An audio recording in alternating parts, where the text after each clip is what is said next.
sip our worries away, nice and slow. Your laughter ripples like sweet warm wine. In this jazzy sultry space you're mine. The saxophone croons a velvet tune, while melodies dance beneath the moon. We'll toast to moments both grand and small, in this hazy, lazy, jazz-touched hall. But let's sit together in the mellow night. We'll drink to love till the morning light. Every glass we raise a promise true. Here's to the magic in a drink with you.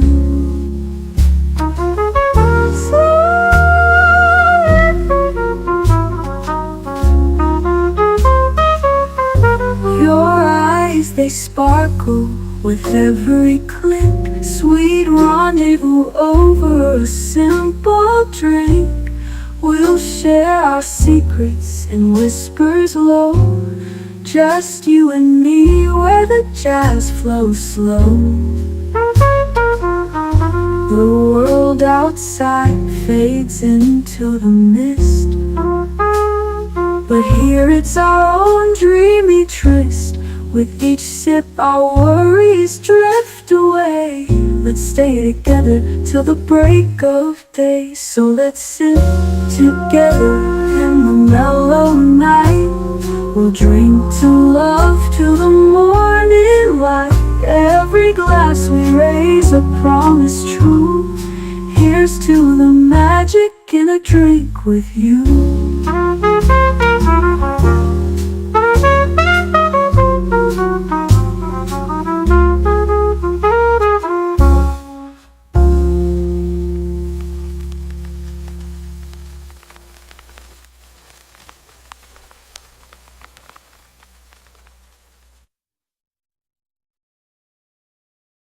The following live stream has been approved for appropriate audiences. It may contain occasional strong language and may not be suitable for younger or more sensitive viewers. Viewer inebriation is advised, though not mandatory.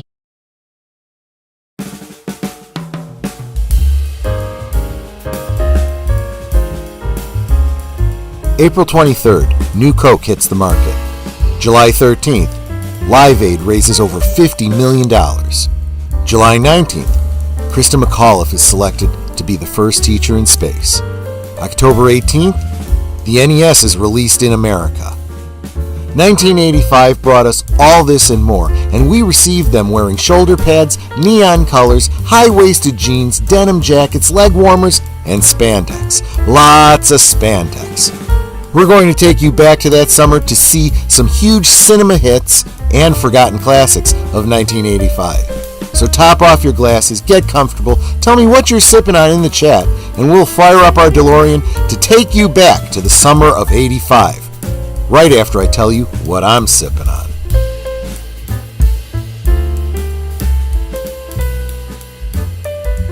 Last Call is streamed before a live audience.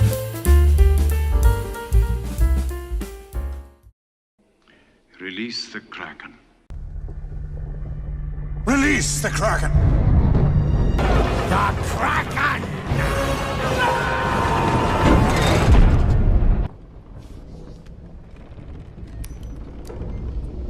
Why is the rum always gone?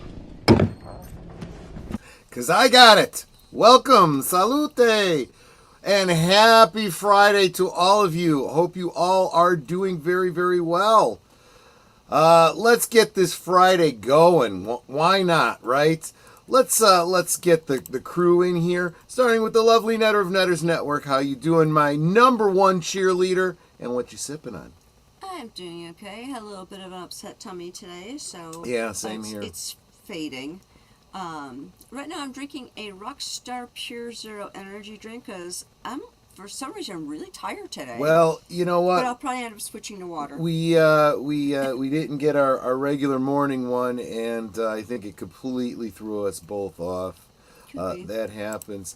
And in case we're not doing too well by the end of the stream, our designated driver, Agent Boomer, how you doing, my friend? What are you sipping on? I'm doing great, and I'm sipping on an old-fashioned. Are you really An good, man? an old-fashioned lemonade. Ah, You that's what it got me. says on the Oh, you bottle. got me. Old-fashioned lemonade from the Public Stellar. There you go. There you go. Started out with talking about the summer of '85. I thought you were going to say old-fashioned original Coke, not that new stuff they put out in the summer of 1985. They released that around the time Stranger Things season 3 was out. Coke made a new batch for something in giggles, and I actually tried some, and you know what? It wasn't that bad. It wasn't that bad. Yeah. I get what people were getting at the time. It was not bad, but guys, it's not Coca-Cola.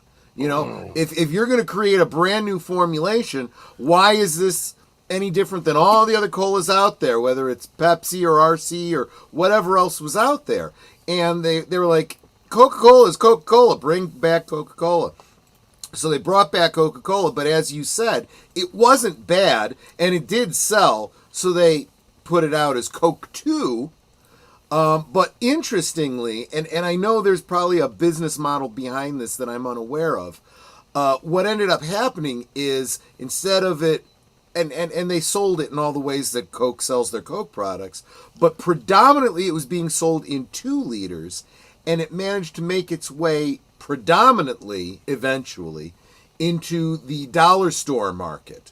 So you would go in and get these big 2-liter bottles of Coke 2 for $1.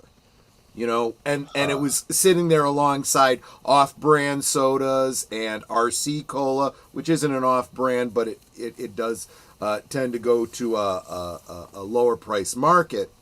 Then let me guess, it went to Ollie's. Well, Ollie's usually is where it goes if they have way too much stock and it's going to go off. You know, they're concerned about the date, or they're discontinuing it.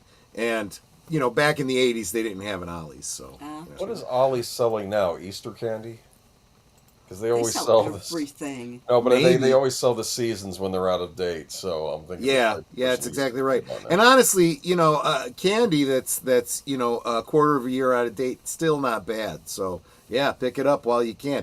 Plus, let's face it, those seasonal candies way overpriced. Yes, they are. I want to thank Ruby Hoof so much for gifting a membership to Drew G. So Drew G, welcome back to membership, and Ruby Hoof, as always, thank you so much for growing our community.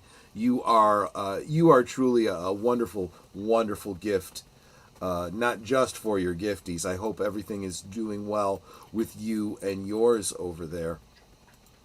And I would also like to thank Connie Cleary, the bird woman of YouTube, who is also constantly supporting this channel in so many ways. Not only is she a wonderful blue wrench, but she also gifted a membership, this one going to Netter's guest from last night, Master of the TDS. So thank you so much. He obviously will not be seeing this tonight because it is now sundown. But he will probably see this when the weekend is over, and I hope he enjoys membership as well. I want to apologize to Big Al. Big Al Presents. I did send you a DM, Big Al. I am sorry I didn't make it to the shark anniversary earlier today. I was just feeling off between liquid lunch and now, and I had myself a bit of a lie down. And I think I know what it was. We both had chorizo and eggs really late last night, or I should say this morning at like 3 a.m., and I think that was it. It messed us up. And we got to bed so late. Oh, yeah, we didn't go to bed until after 3. I was super tired. So, yeah, we got to remember, we're not young and spry, and, we, you know, the taco-related foods and the late nights are not going to be very nice to us anymore. So, but ussarn G, welcome, my friend. He said to Netter, I've thumbs up. I'm commenting. I, however, am doing hardworking in the cool mosquito-ridden evening, which is much better than the heat of the day. I don't know. Those for me, both can be very, very challenging. And actually, I want to put it out there. I know, at least in the Midwest area, we apparently are having heat advisory warnings that the heat index is going to go up to something like high 90s. There you go. So be very careful if you're outside. Don't stay outside too long. Make sure you have water with you to keep yourself hydrated. And if you burn easy, put on sunscreen. No, exactly right. Exactly right. And I lost myself here. Yes, I agree with you, JPRPH1. God bless Ruby Hoove and all of her family. And let's see. That reminds me, I was a substitute paper boy when I was, I think, 19. I had to work in the evening for 2 weeks. Oh, that was a bizarre experience. It's not. It's the humidity. It's the weirdest job I ever had, and I'll never do it again. But it was an interesting experience. I get it. Yeah, being a paper deliverer is not worth it. It's just not. I'll tell you what. There's something about, especially when you're young, in the summertime, getting up early to do a job. So you're talking about newspaper delivery. I used to be a caddy at Butler National here in the Chicago area. Yeah. And getting up early, it's still cool. It is humid, but it's still cool. Right.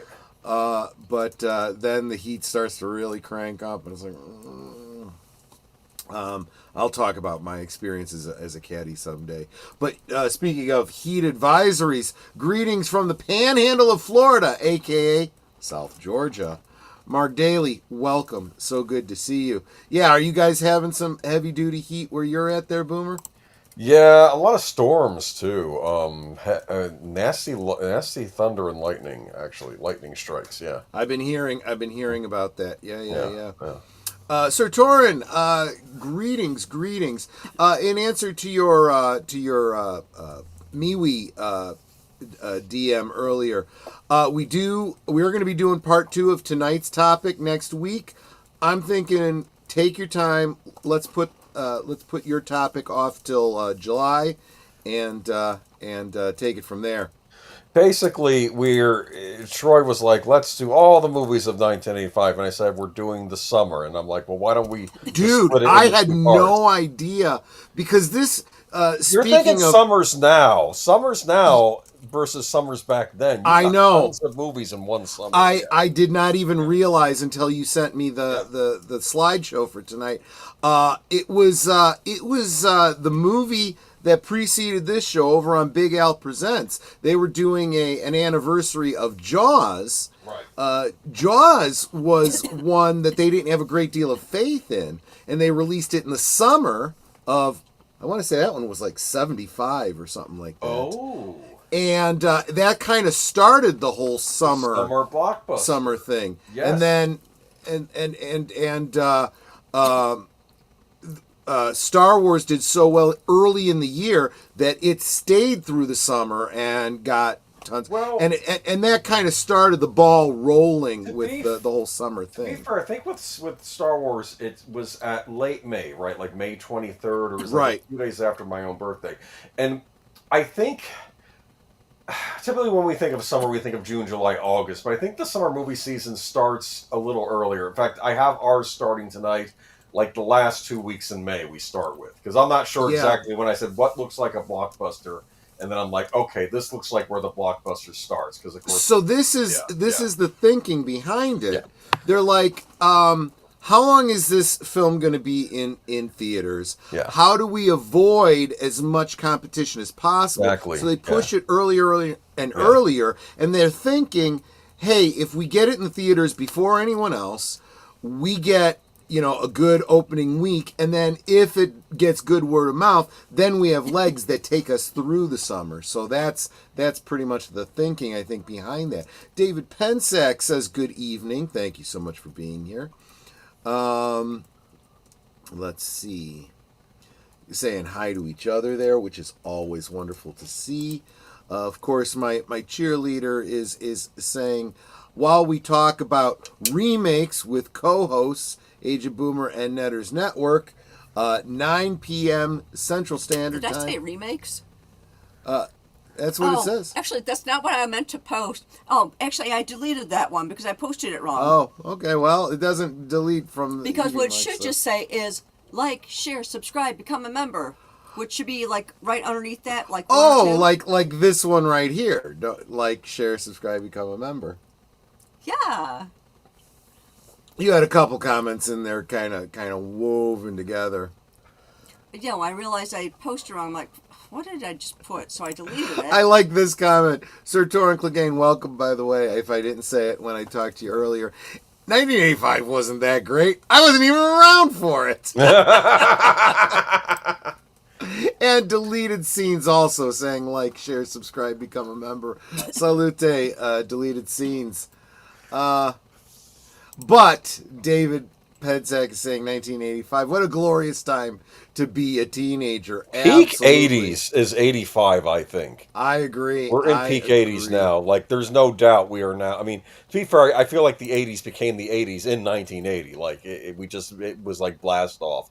But really, by 85, I'm thinking when we look at the movies, this is just pure 80s. It's 85. And Master Swag King says, hello. Welcome. Good to see you. So glad you are here. Drinking is for white people and alcoholics. I resemble both of those remarks. Thank you very much, my friend. Let's see. Guys saying hi to each other, which is always awesome. Geek Flag with Nate Knows. welcome. Who I believe just got an X account restored after 3 years. Congratulations. 1987 was a better year because September 28th, 1987, Star Trek The Next Generation debuted on my 16th birthday. Well, happy birthday, going back to 87, and yeah, there's something to be said for that. I do recall those days. Who remembers Pepsi Clear? But that was in 92 or 94. I remember Pepsi Clear. No. So, I know there are people who liked it, but no.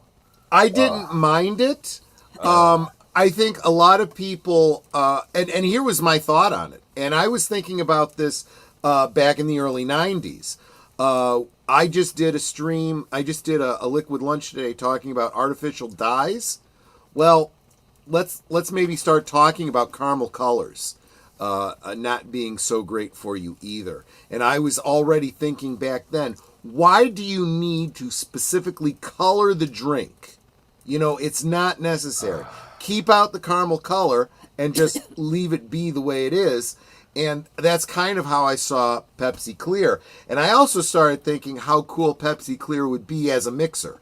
You know, that wouldn't change the appearance, especially when you're starting to think like Star Trek drinks and stuff like that. So I was like, it looks space age, yes. It does, exactly. But it didn't really last, which is a little bit a shame. This is also why I liked Zima. Zima was okay. It was marketed terribly. Yeah. But Zima makes for a good mixer as well. I like the bottles it came in. I remember that. I did too, yeah. No, I remember I also remember Surge. That was the Coke. I want to say it was almost the Coke version of Mountain Dew because they were trying to because Pepsi had Mountain Dew and Coke. Tried with Mellow Yellow, it didn't take off. Then I think they tried with Surge, and I remember the 90s was Surge, Domino's Pizza, and WWF Attitude Era Wrestling, and there was your weekend. Okay, that's what I remember. Mark Daly says 3 a.m. Bacon or bourbon? You can go either way. I don't know. Both is good.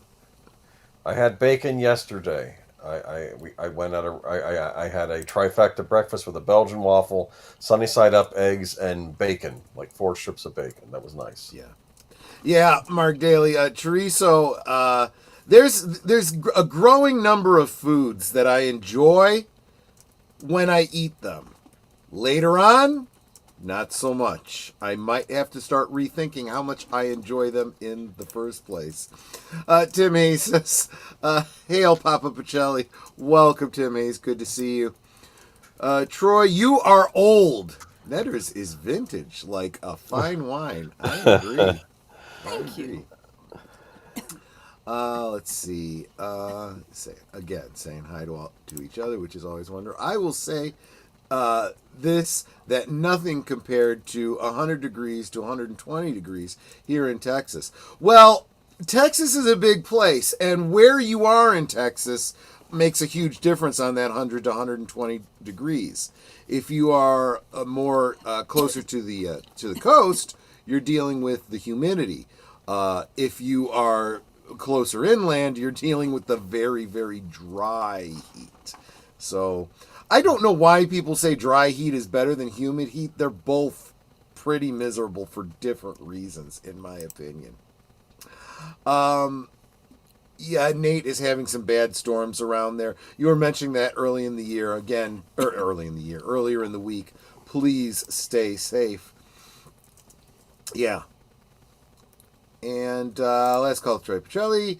The Sky storyline is a real bear, but I think I may have an in for it. Okay. Oh, Sky. Yeah, exactly. Looking forward to that, my friend. Nate says Jaws was released in 1975. See, I was right. They had people lining up around the block to buy tickets.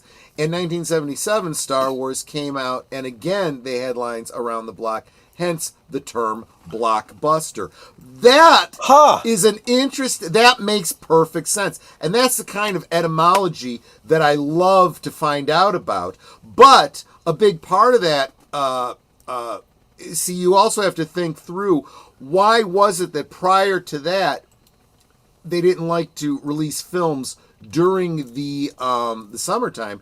They figured people were less likely to go to the movies, more likely to be doing outdoor activities. Going on vacation and stuff, yeah. And there was that. But they didn't take into consideration, if it's a big enough film and there's a line going out, do you want to be standing outside in the summertime or in the wintertime? See? The Jaws Memories from Martha's Vineyard book is a must for any Jaws fan. Very impressive. That's oh, dude, you're killing me. No problem. My broken heart will heal eventually. I am sorry. Connie Cleary was 14 years old for most of 1985 and enjoyed that year. Yes, I was. Actually, I think I was 14. I was 14 for that too. Exactly. My birthday's in January, so I would have probably been 14 for the whole year. Mark Daly says 87 was the year I graduated from high school. There you go. I was class of 89, so I was a little bit behind you there. That is absolutely right. I had mentioned it on social media. I forgot to mention it. Happy birthday to Deleted Scenes. Happy birthday. And Geek Flag says, the caramel color is added to distinguish it from ginger ale color.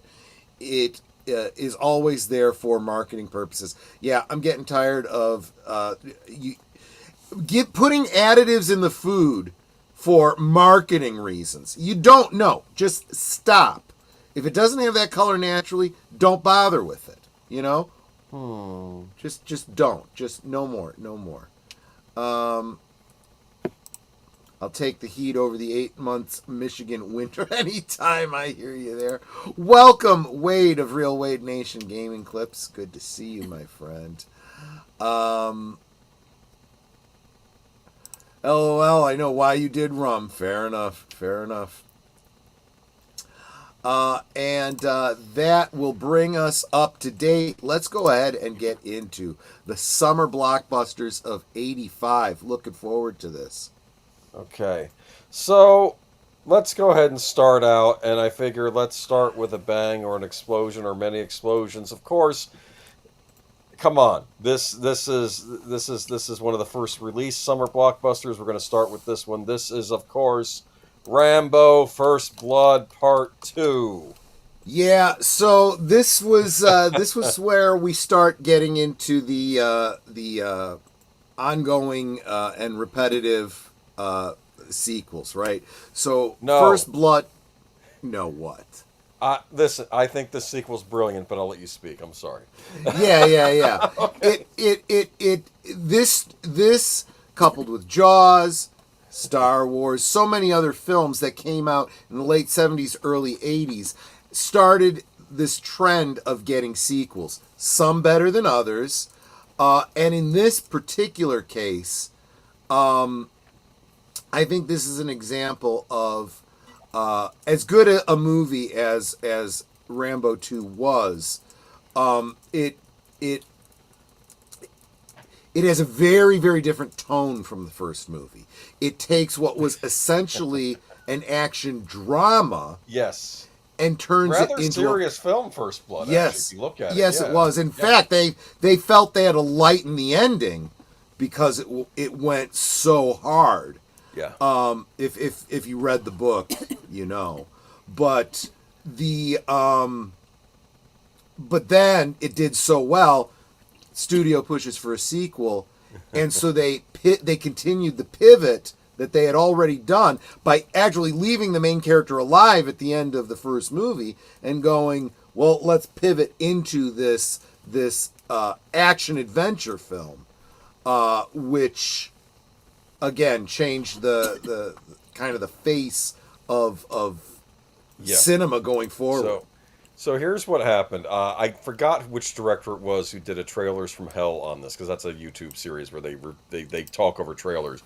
He thinks that Stallone was actually being rather brilliant, because people thought, oh, this is like where the whole thing with Stallone being dumb and the big dumb action movie comes from, without people realizing that maybe on some level this movie is, I don't know what the word for it would be, satire, almost comedy. It's like it's actually in some ways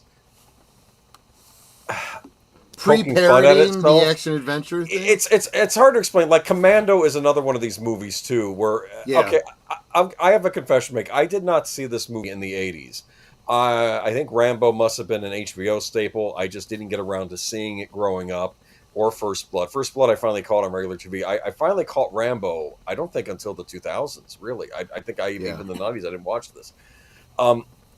I think this movie is brilliant because it starts out with Rambo. He's in prison, right? Right. Because of course, I guess blowing up half a town in Washington State would get you sent to prison.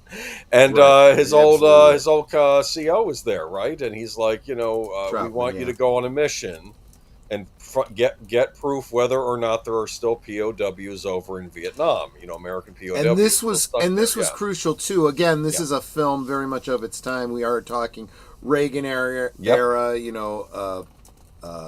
USA, fuck yeah, that kind of thing. But you also, again, and it's partially why the era was what it was. You had the boomers and the silent generation still, around and a leading part of the film going crowd. Yes. And like people like my mom, who had a lot of friends that served in Vietnam, and all this talk about prisoners of war and that we left some behind and all this, that were so many left behind. The U.S. government said no, we didn't leave any behind. They're all dead. So the plot of this is what we're going to send Rambo over. He's going to take pictures, proving that we didn't leave POWs over there, right? So Rambo goes over. I think he loses the camera, but he goes over there, and what does he find?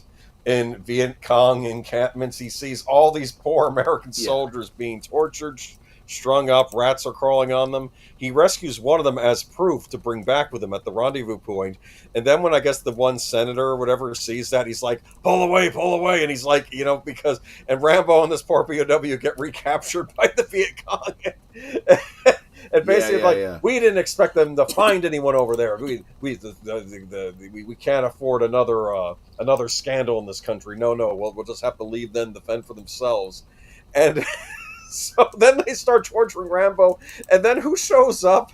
over passing by, they overheard communique, and then the Soviets are showing up, and it's basically Rambo gets to go to town on both the Viet Cong and the Soviets in one movie. You make a great point at how bizarre and ridiculous the plot is. Yes, okay. But the important thing is, if you back up though to the prison camp concept. Oh, sure. Yeah, that prison camp concept is ridiculous. That they would still bother with prison camps so long they after. Probably would have killed the soldiers, unfortunately. Yeah. At the very least, that's what would have happened, right? Yeah. If we didn't liberate them, they probably were dead. So it really was a matter of, if anyone was left behind, they're not alive anymore. They're not in prison camps like this anymore. But the depiction of these prison camps, and this is again why, going back to the World War II era,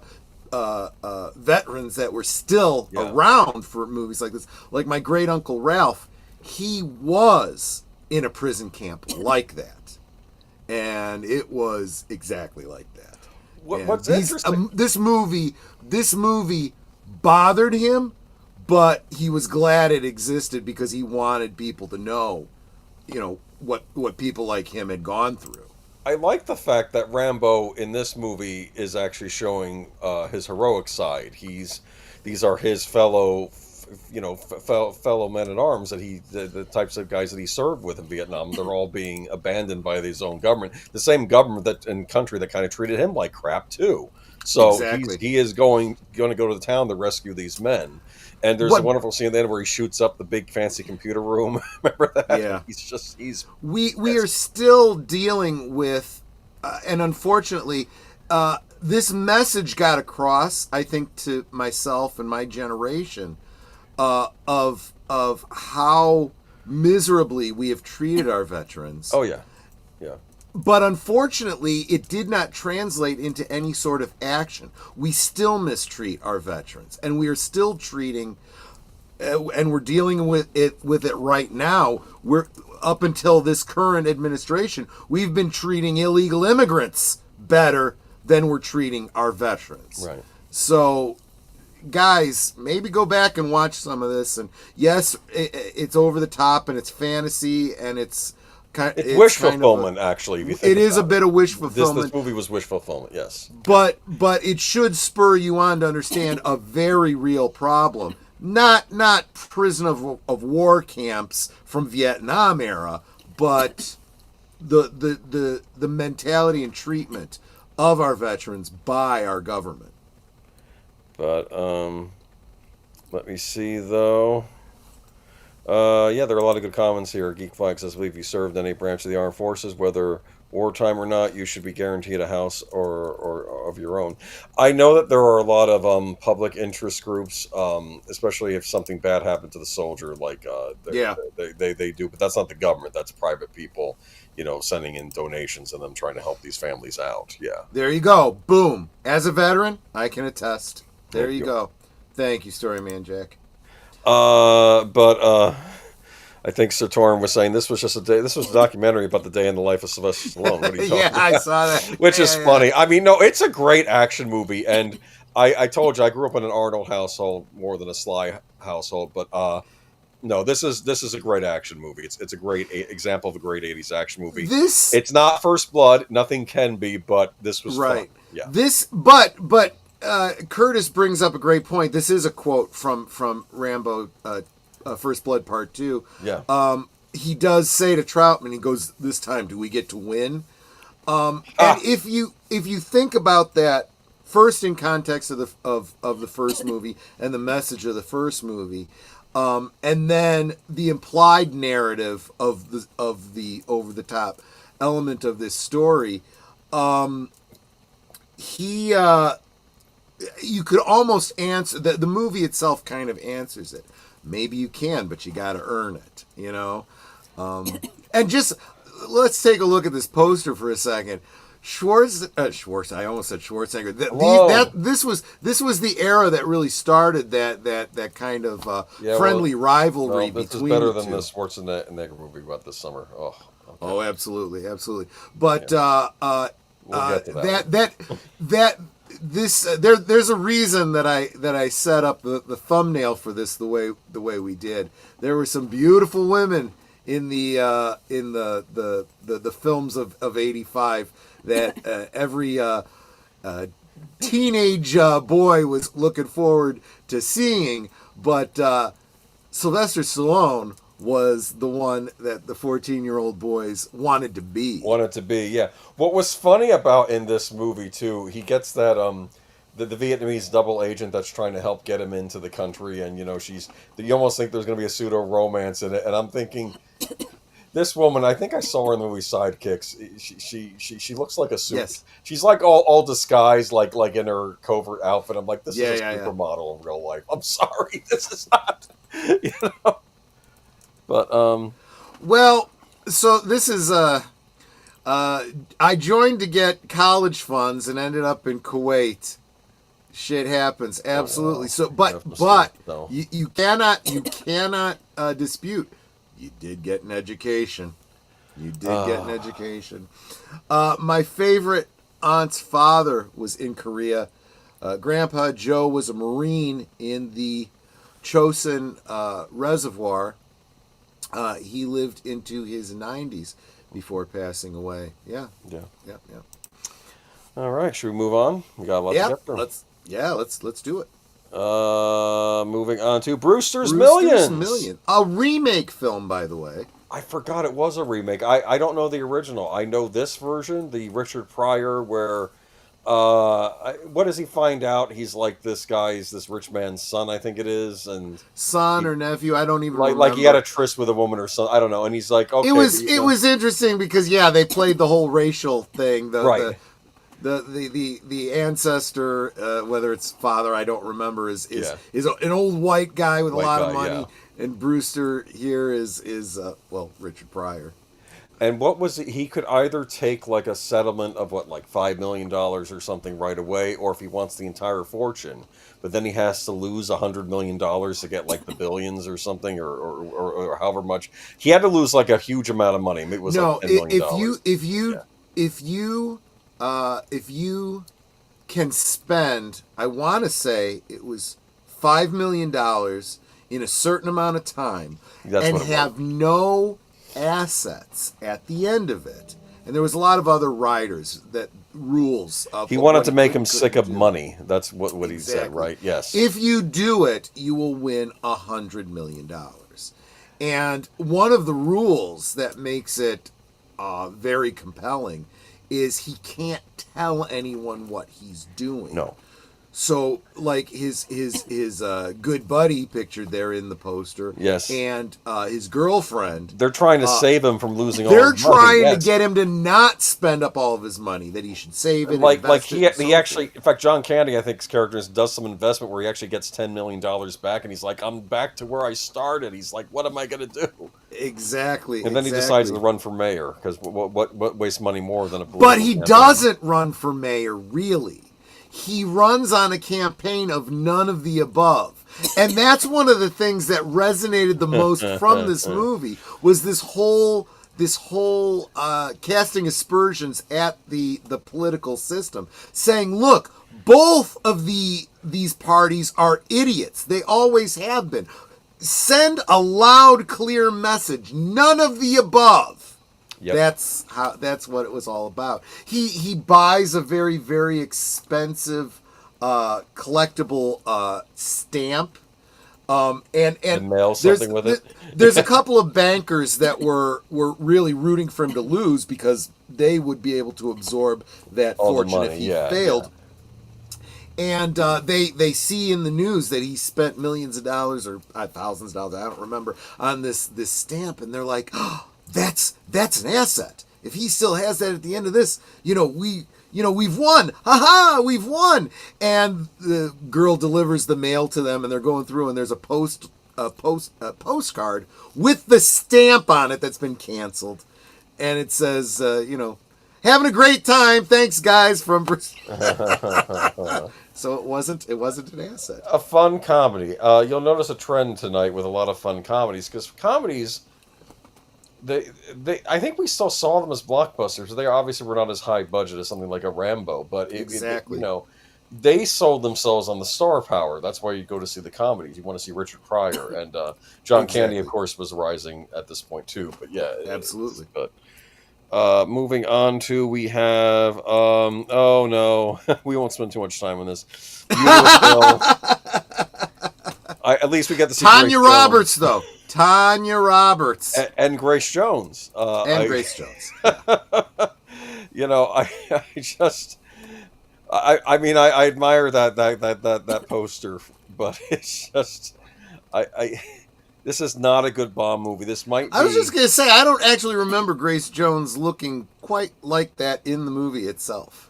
I don't know. She was fit though. She was like an absolutely, I mean, she was fit. Yes. She did a photo layout for Playboy, not that kind. Just I see. know, and bathing suits and stuff like that. Sure, and she was really showing off the muscles. Yeah, she was ripped. But absolutely. But still, Tanya Roberts, on the other hand, had done a few years earlier. She had, or maybe it wasn't that much earlier, but a few years earlier, she had done Beastmaster, and for Beastmaster, she did that kind of a Playboy spread as a marketing gig for to Beastmaster. Yes, Beastmaster. Yeah. Don Coscarelli, the maker of Phantasm, made that. Weak link in the Bond series. This, I hate to say it, I've come to the conclusion that when the actor playing Bond gets too old, the movie's usually going to be bad. Right. Diamonds Are Forever is my favorite bad Bond movie, which is Sean Connery, and oddly enough, it's still better than the book. That's how much I hated the book. The theme song by Duran Duran. Yeah, that's View true. To a Kill. You get Duran in there. This is going to be a recurring theme, pun intended. Some great movie soundtracks with some, or at least my style. Maybe not soundtracks with Birdman style soundtracks, but the pop soundtracks. Yes. Well, to be fair with Bond movies, though, the pop song and the score sort of go hand in hand because they usually rip on each other. Yeah. Exactly. But moving on to, it had Christopher Walken in it too, as a certain genetic experiment of a certain German organization come to fruition. It just wasn't good. And right. Silicon Valley, did he want to steal all the chips or something, the microchips to rule the world? I don't know. It was just not good. Anyway, moving on to, what the heck is this one? This is, I have to make it big now. I can't see it. It is a Littles movie. I gotta make it big. I can't see it. I see what you did there unintentionally. I didn't do that on purpose. But apparently, I remember there was a Littles cartoon series on Saturday mornings, which I believe was based on the book The Bar Wars. Yes, if I'm not mistaken. Yes. Yes. And then I thought, was it a movie first? No, this was a movie tie-in to the cartoon series. Yes. I didn't even know this was out. I don't know if anyone else had seen this. I did not see this in theaters. This was one that we picked up later on cable because my brother was a fan of the Littles. Oh, Geek Flag is saying Grace Jones wasn't in Beastmaster. She was in the Beastmaster TV show. Oh, that's interesting. No, Tanya Roberts wasn't. Tanya Roberts, the other Bond woman in that, was exactly. I had forgotten actually that Grace Jones had a Beastmaster tie. Tanya Roberts wasn't Beastmaster. Yes. We appreciate her skills. Anyway, her acting skills. She was more than topless in that scene. It was also very cold, believe it or not, in California when they filmed that, and you can tell. But anyway, I never saw this. Well, there's a lot of stories about her and Mark Singer, and Mark Singer was all chest out. He was buffed out, yeah. And so they're running around in friggin' loincloths, and the director and all the camera people and lighting people are all wearing parkas. It's like, son of a gun! So just remember, when you see how tight her skin is, that's because she's friggin' freezing. My dad always thought Mark Singer looked like a lawyer. He didn't know what he was playing a barbarian for. He said he looked like he should be in a suit. Anyway, this is the Littles movie. Nobody here heard of this or cares, but anyway, I don't know. Oddly enough, Studio Ghibli did their own adaptation of The Borrowers, also called The Oh, Secret really? Life of Okay. Henrietta. Yep. They did an adaptation of it too. So I don't Cool. know, and I think there's been a live action adaptation too. These tend to be maybe the most adapted things. I love this movie. I've not seen Fletch. Movie. Sell me Really? on Fletch. No, I missed this one. Sell me on it. Really? Okay. So, So, he goes green at some point, or is that a different movie? Was this what?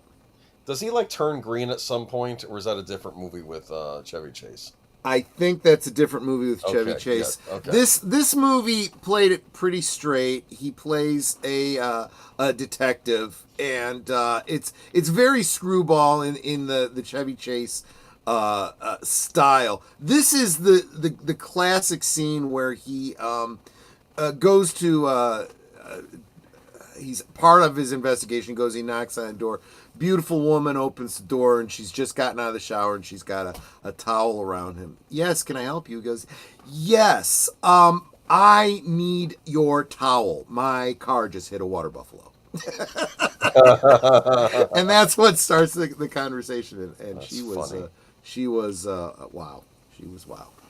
Okay, so good movie. It's been on my list to watch. I was actually going to see if it was on streaming, but before this stream, but it's not streaming anywhere for free, or at least I don't want to say for free because when you pay for a subscription, it's not free, but it wasn't streaming anywhere apparently. So I don't know.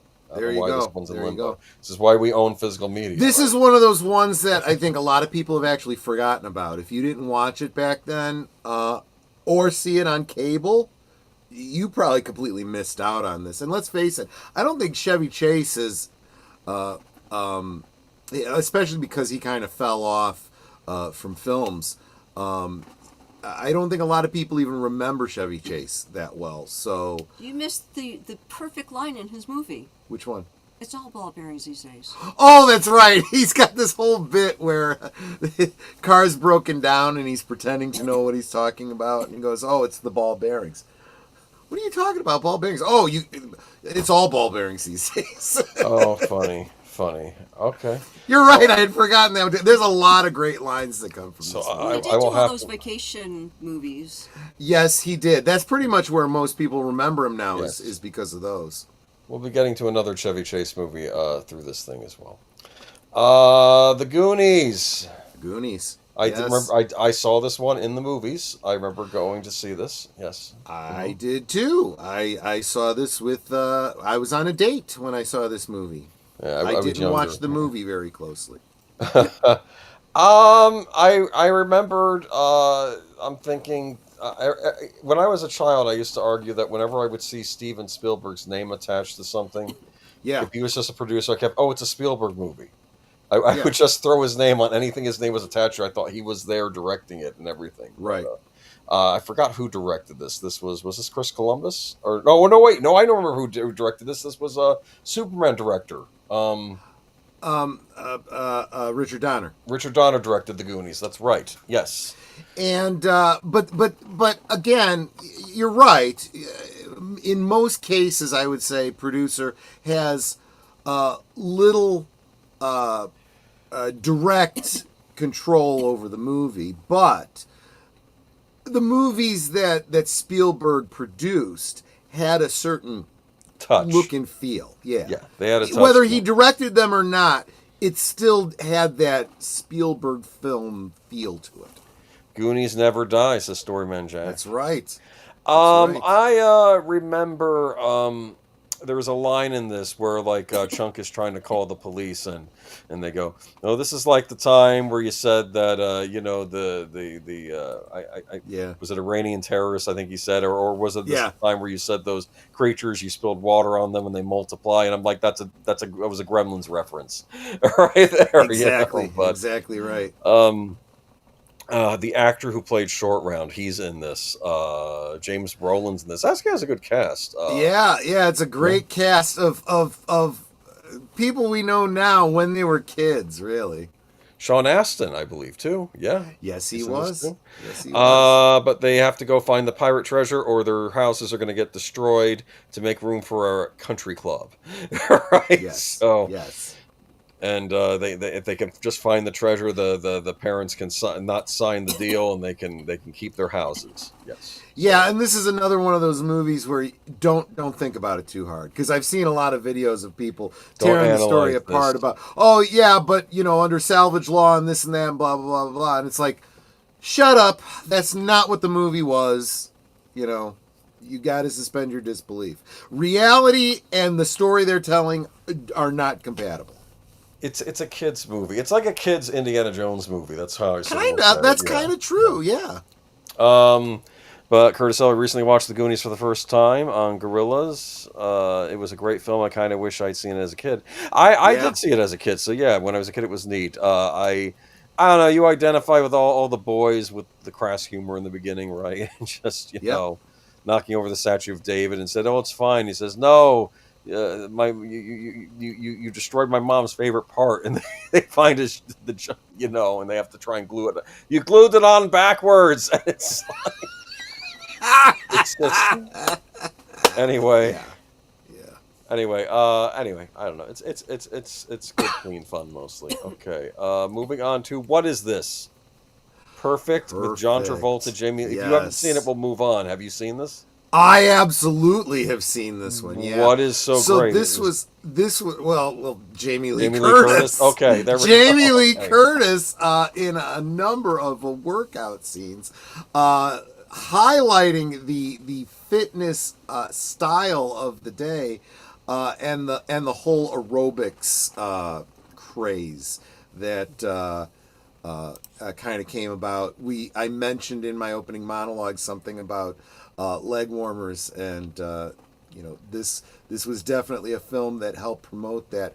But in going back and as I was going through the workout videos and things like that, and just, absolutely, and going back and thinking about these films as I was getting ready for tonight, I remembered there is a quote from this movie that I didn't remember directly from the movie, but I remember it becoming very much a part of my personality. The line is, always treat a famous person as if they're not, and a person who's not as if they were. I love that line, because, and I realize that really is makes how sense, I try actually. to treat people. I really do try to treat people that way. Yeah. You are someone I just met, I don't know, I'm going to treat you like a celebrity and give you all the respect I would give a celebrity. And as a celebrity, I'm going to treat you like you're just another person. Not in a negative way, but in a, you don't need this bull crap. You are just another human being like myself. Okay. So worth checking out? Absolutely worth checking out. Okay. Moving on to Pritzi's Honor, another one I haven't seen, but this is the one I should have tried watching before the stream today. It's Nicholson, There right? is a great There is a great promotional, I think it was used in some of the movie posters. It's an old person's movie when I was a kid, let's be honest. Kind of. A picture of them in what looks like a somewhat romantic, gaze, at each other, leaning a little bit away from each other, so it kind of makes a heart around them. He's got a knife behind her, pointing towards her neck, and she's got a gun behind his head. It's actually kind of funny.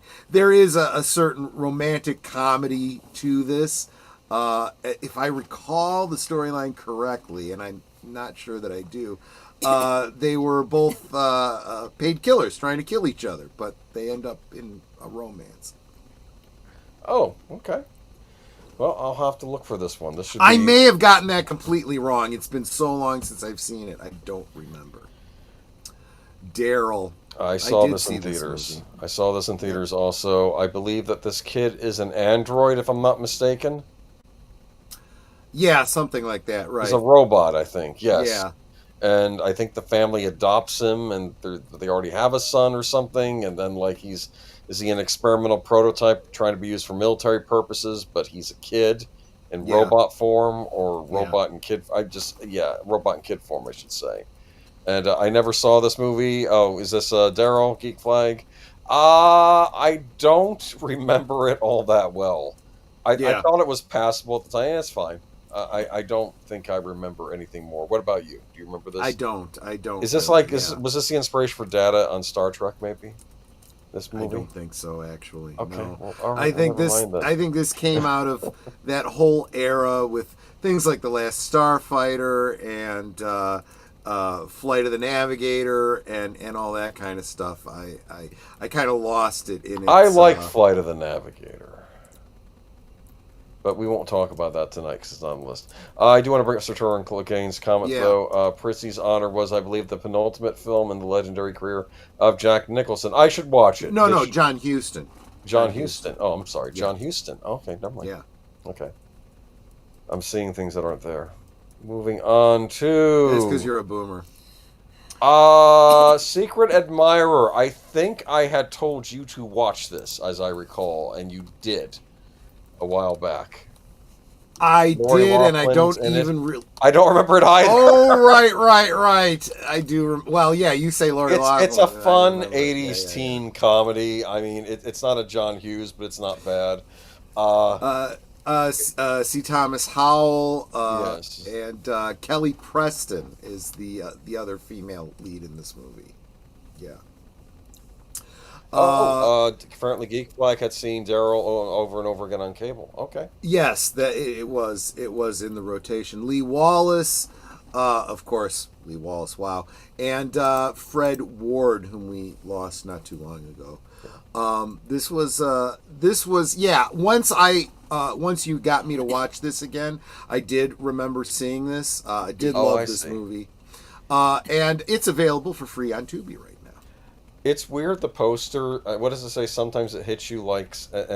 And what I find funny is that I've had women where, you know, if you're stunned by them, by their beauty, it does feel like a brick hitting you, or like it's like you're getting hit by a brick. So I think that's right. Exactly right. So I do know that feeling. Moving on to the stuff. I had no idea what this was, and when I saw this poster, I'm like, I do not like this at all. Have you seen this movie? I have not. I'm going to talk to you about it. Okay. There's a new product on the market. It's called The Stuff. It's better than ice cream. You know, it stays good forever. You know, you can eat it. You know, can have it for breakfast. You know, make it as a side with dinner. It's better than ice cream. Everything. Well, eventually, if we eat too much of the stuff, you become the stuff, and the stuff is alive.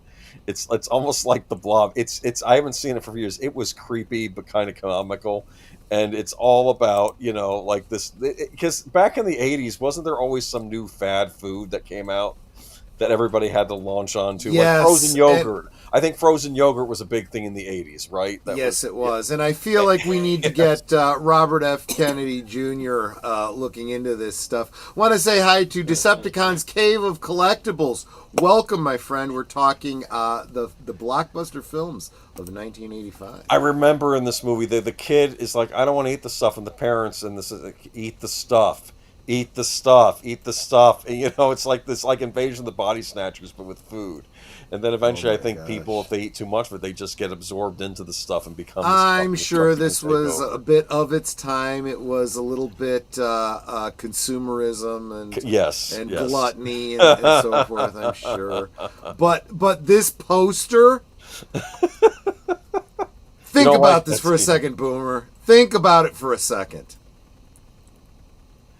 Yeah, this movie does not look, maybe in certain circles, especially if you're very proud of what you're into this time of month, or this time of year, this month, might appeal to you, but not to a straight guy.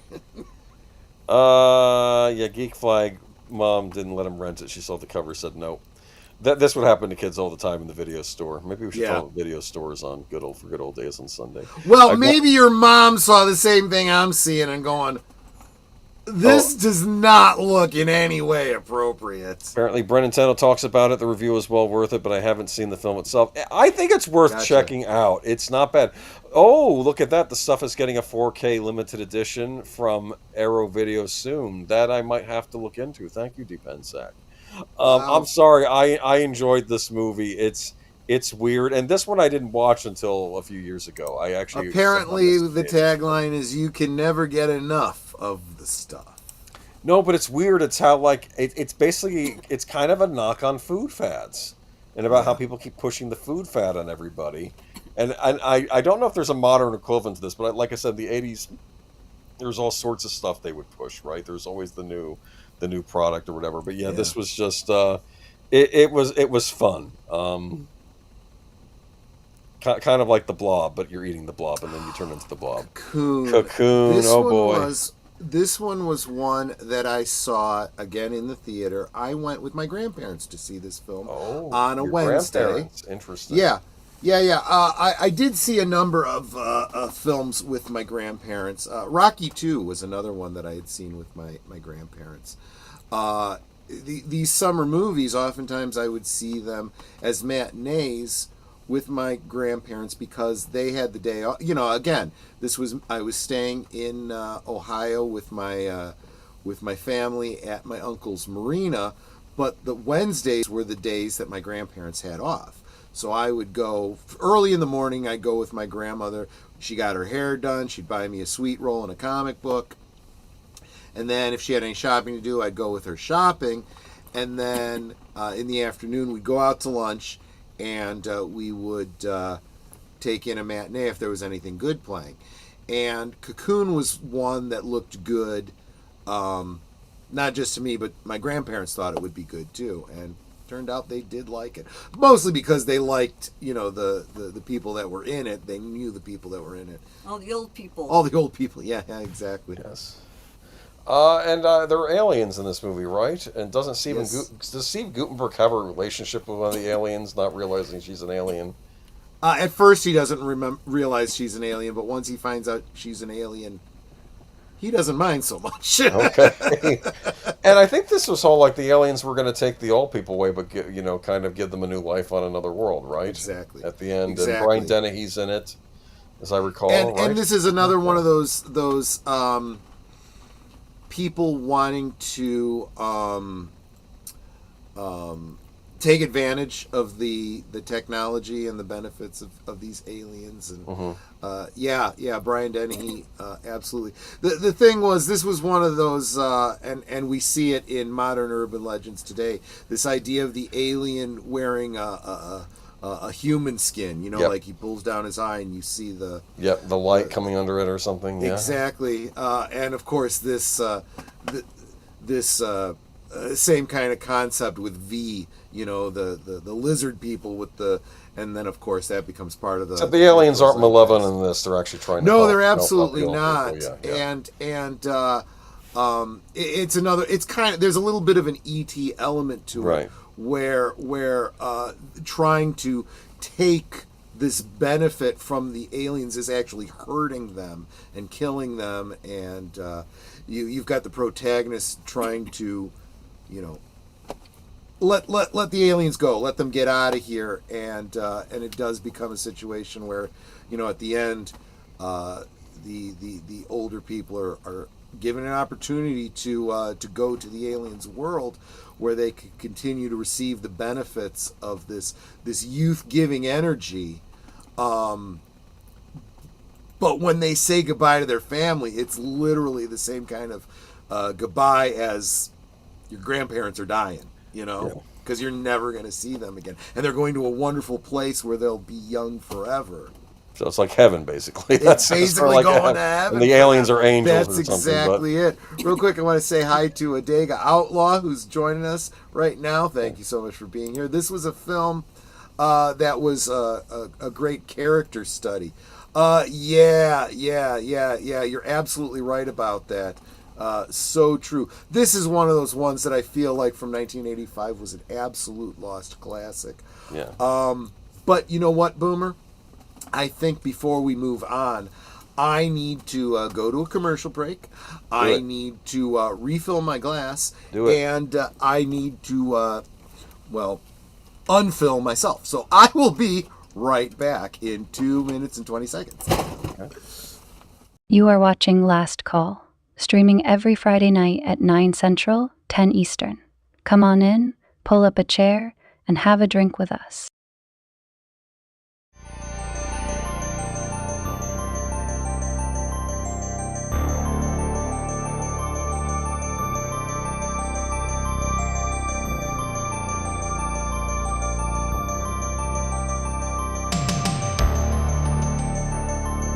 This week on Saturday Night at the Movies, Netters Network presents the 1990 Godfather parody, The Freshman. Netters Network Retro Cinema. Saturday at 9 Central, 10 Eastern on Netters Network. Every Sunday evening, Aged Boomer and Papa Pacelli bring you the rundown of the week's geek news, or at least what they think is interesting. You may have heard about it somewhere else, but Boomer and Pacelli put a spin on it you likely won't hear anywhere else. It's Geeky Geezers, every Sunday evening at 8 Central, 9 Eastern.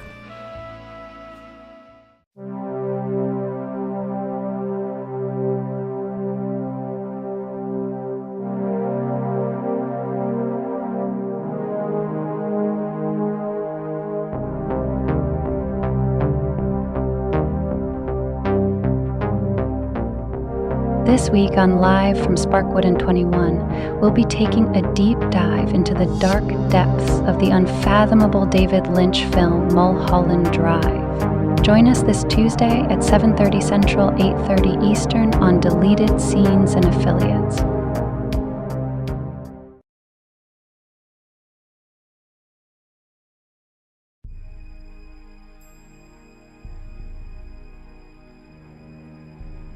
An uprising hits Earth, and Servalan finds herself a prisoner in her new presidential palace. Meanwhile, Avon's hot on the scent of Bartholomew, the Federation agent who murdered his beloved Anna Grant. It's Rumors of Death, this Tuesday on Last Call Presents, Blake 7 at 10 p.m. Central, 11 Eastern. Oh, and ussarn says during the live stream my gifted membership expired. That means that it was on a Friday that you were probably gifted that membership. I hope perhaps I have earned your continued membership if you want to re-up. Otherwise, we will absolutely miss you, especially on Mondays, where I am guessing this week one of these movies is going to be the movie we will be watching on Monday. You're thinking an 85 classic. Yeah, I think as soon as this stream ends, I'm going to get a quick poll up for my members to Deleted Seas says, oh, and who is that? That's right, because Deleted dropped a whole bunch of gifted memberships about a month ago. But I think I'm going to get 3 of the movies from this selection up in a poll for my members to choose what we're going to be watching on Monday. I think that's what I'm going to do. So moving on to Return to Oz. Yeah, this one is absolutely one that I have very, very mixed feelings about. And one thing I don't have mixed feelings about is I feel that they marketed this terribly. They couldn't decide what aspect of it they wanted to push.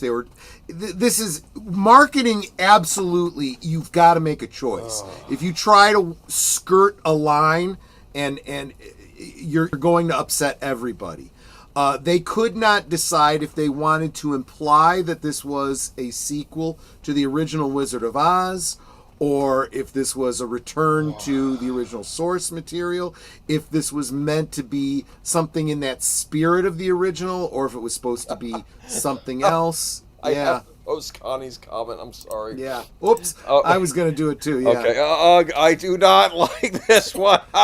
I think that was the perception of a lot of children and families at the time. That I really feel comes out of the bad marketing of this. There were 2 elements to it. One was if you chose to see it, like if you went to see it in the movies, you were not getting what you were expecting to see. You want to see even the Wizard of Oz. Exactly, and even if it was, you know, even if it was a good movie that you would have otherwise liked, if it's not what... Look, Netter and I go through this all the time. You go to take a drink, right? And you think it's water, but it's milk. Or you think it's soda, but it's lemonade, right? That, what? You're jarred by that, right? Doesn't mean that what you're drinking is bad. It's something you would ordinarily love, but it wasn't what you were expecting. It wasn't what you were ready for. It wasn't what you thought you were choosing. So you have a visceral reaction to it. And I do feel that this movie is very much that. I think this one plays a lot better if once you understand what it is, you go back and watch it, especially because there are some really wonderful practical effects in this movie. Oh, yeah. That are just absolutely friggin' brilliant. They were just cutting edge. They were just genius. I didn't catch this until it came on the Disney Channel, because I didn't see this in the theater. I think it came to the Disney Channel, and they just would show this thing regularly on the Disney Channel because they spent a lot of money on this. They got to show it somewhere, so they're going to show it on what was, I guess, the Disney Plus of its day. And yeah. I remembered young Veruca Salt, right? Correct? She was the lead in this. And I thought it was interesting how Dorothy is probably in this the age she actually is in the books, whereas exactly I feel like they aged her up with the original movie musical, or at least that. Yeah, with Judy Garland, she was Judy Garland, bit old for the role, and that was so unfair to her too. There's even stories about them like really wrapping down her chest and whatnot. It's like, well, if that's the case, then maybe you should have cast Shirley Temple or something like that. The problem with this movie is that you can't make a sequel. You have to make make it in miniseries form. That's a great point, Story Man. This is one of these 80s fantasy movies for children that would give kids nightmares. There are all kinds of these movies, like Neverending Story and Labyrinth and other things like that. See, and you make those are two excellent analogies that were marketed correctly. You kind of knew what you were getting into with those movies. This was not marketed that way. Otherwise, I think it might have been as beloved as that. If you go back and watch this again as an adult, there is some really... and a couple cameos that would surprise you, too. I find it interesting how Dorothy gets sent... does she get sent to a mental institution, and the guy running the place is testing out like electrotherapy devices on her that have that very like early age of electricity look to them, and he's like, oh look, this machine, it has eyes and a mouth and a nose, see, it's nice, and ussarn G, I that's a hard question to answer because I am seeing for example, YouTube is telling me there's 17 watching on my channel. There might be some watching on Netters and Boomers. They might be watching on X. They might be watching on Rumble. So I'm never really certain how many are watching until afterwards, and I can see how many views it got. All I remember is there was a witch in this that had an array of heads that she would detach from her head and put a new head on. I thought the Mechanical Man was interesting. It wasn't the Tin Man. Wait a minute. Before you move on from that, the swappable heads. Yeah, that was interesting. You should see this behind the scenes for that. Much of that was practical effects and like a double exposure kind of situation. It was very brilliantly done. You should look into it. I was 11 when this came out, and I remember finally seeing it, and I thought it was fine. I mean, it wasn't The Wizard of Oz, but it was interesting at least. I think as a kid, and if I was the intended audience, I didn't find it offensive, but other people apparently did. But I also remembered the main villain of the movie was this was it the Gnome King or something? It was like this thing made something out of like that, rocks, which I thought was interesting. And then the only way you can defeat it is with an egg, and I guess her talking chicken, because I guess when she brings her chicken over to Oz, the chicken can talk to her, and she lays an egg into his mouth, and that's what destroys him. And I thought it was interesting. I don't know. I thought it was interesting, but people seem to hate this movie, so it's okay. I mean, I don't know. Your mileage. Yeah, and I gotta say, again, this one especially when you. Especially if you're someone who has read the Oz books, this is like, oh, okay, I see what they're going for with this. I do have to mention that the voice of TikTok in this, you might recognize as Tim Rose. Oh. If you don't know who Tim Rose is, it's a trap. Oh. Akbar. Was Lucasfilm involved in this movie? I want to say yes. I mean, the special effects were so good. I have to believe. At least ILM must have had a hand, maybe. I don't know. Of course, Veruca Balk as Dorothy. Yeah. She. Yeah. We'll talk about The Craft another night, I think. And Auntie M, here's your Twin Peaks angle. Auntie M played by Piper Laurie. Oh, interesting. That makes sense. Yeah. And of course, as you would expect, Deep Roy is in everything, and he was the Tin Man, of course. Anyway, this was a huge box office bomb, and this did not help Disney out too much this summer. And they're going to have another bomb, which we'll discuss in a little bit. This was a bad year for Disney. Clint Eastwood, Pale Rider. I don't need to say anything else. I love this movie. Yes. I love this poster. I used to have Actually, didn't Deleted Scenes do a watch party of this recently? He might have.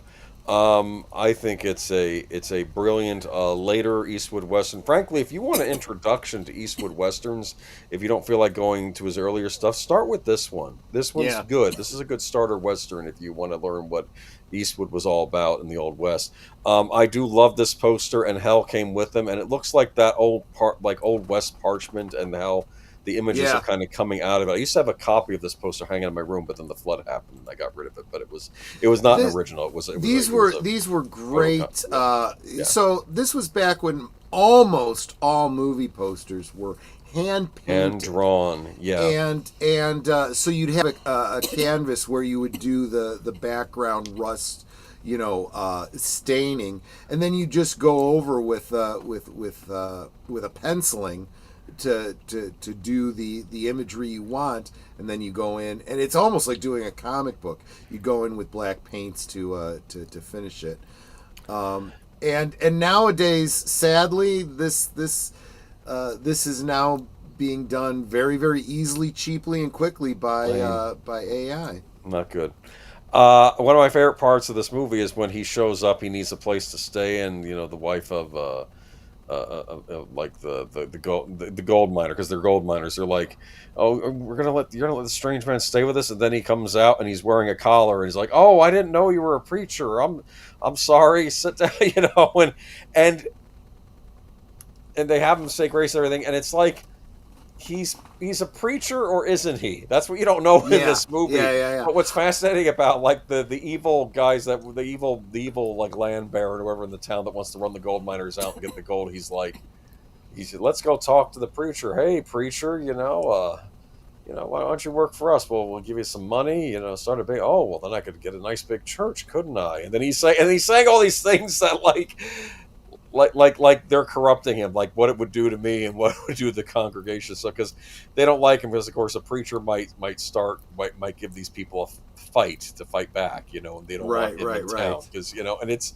it's a great Eastwood Western. Yeah, Eastwood movies are always good. Yeah, this is a good one. I actually had forgotten. This was another one that I saw that summer with my grandparents, and this one was a request of my grandfather. He wanted to see this one, and it just hit me at the wrong time. I was a kid. I enjoyed it fine, but I didn't. it didn't really grab me at the time. This one has definitely upon future watchings, Yeah. you know, Aged as better an for older, you. yeah, it absolutely has, yeah. I like his hat too. It's not a typical Western cowboy hat, but it Right. fits the movie. Exactly. And there's this chilling scene where the one bad guy comes out and all his like deputies. I guess he's like an evil sheriff, and he comes out and he's like, "Why don't you dance for us? Huh? What do you mean?" He says, "Well, it's simple. You just move your feet to the rhythm," and they all start shooting at him at the ground, and it's like it's. And then finally he gets frustrated and pulls the gun on him, and they shoot him to death in front of his sons. It's this real chilling scene, and that's how you know this is the villain, the main villain of the movie. And Eastwood's character in this, I'm telling you, the preacher, I'm wondering if he's a it's ghost. interesting because it's almost insinuating he's a ghost, maybe. Like he's a... Like Yeah. maybe he's someone this evil sheriff killed in another time. And or this, something. Yes. I'm glad you mentioned this because if you think about it, you know, you think about the third film in the... Was it the third film? Yeah, the third film in the Back to the Future series. Yes. Definitely references this movie. The whole dance and Clint Eastwood and all of that kind of stuff. Yeah, There's clearly references to Pale Rider. Yeah, everyone was a big fan. I think people were finally giving Eastwood his due as a Western icon by the time we got to the 80s. Yeah. Moving on to St. Elmo's Fire. I love this movie. I love this soundtrack. Oh my That's where gosh. Rob Lowe says, "I'm not. Are you a believer in premarital sax?" Because he plays the saxophone. Remember that? Yeah. Exactly. Is this where the term Brat Pack came from? Did it start with this movie? Or I want to say yes. I do. I think so. I do. Go ahead. Yeah, a lot of actors in this. Was Ali Sheedy in this also? Or am I thinking of a different movie? Yes, she was. You will remember, of course, that the love theme and the main theme, Man in Motion, both big hits from this movie.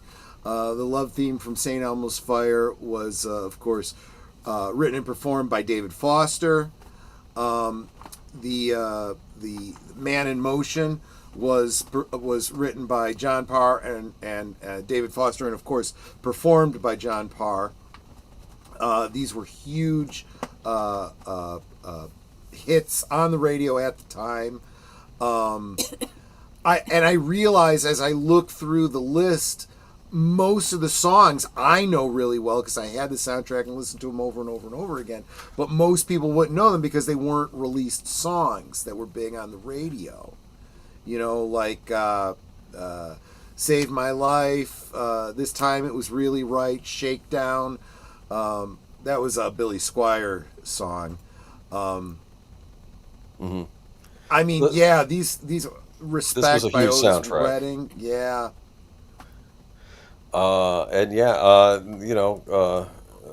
Big. I don't want to say it was a teen movie because they were early 20s in this, right? This was like them just graduating college, I think, right? Was that what it was? That's exactly.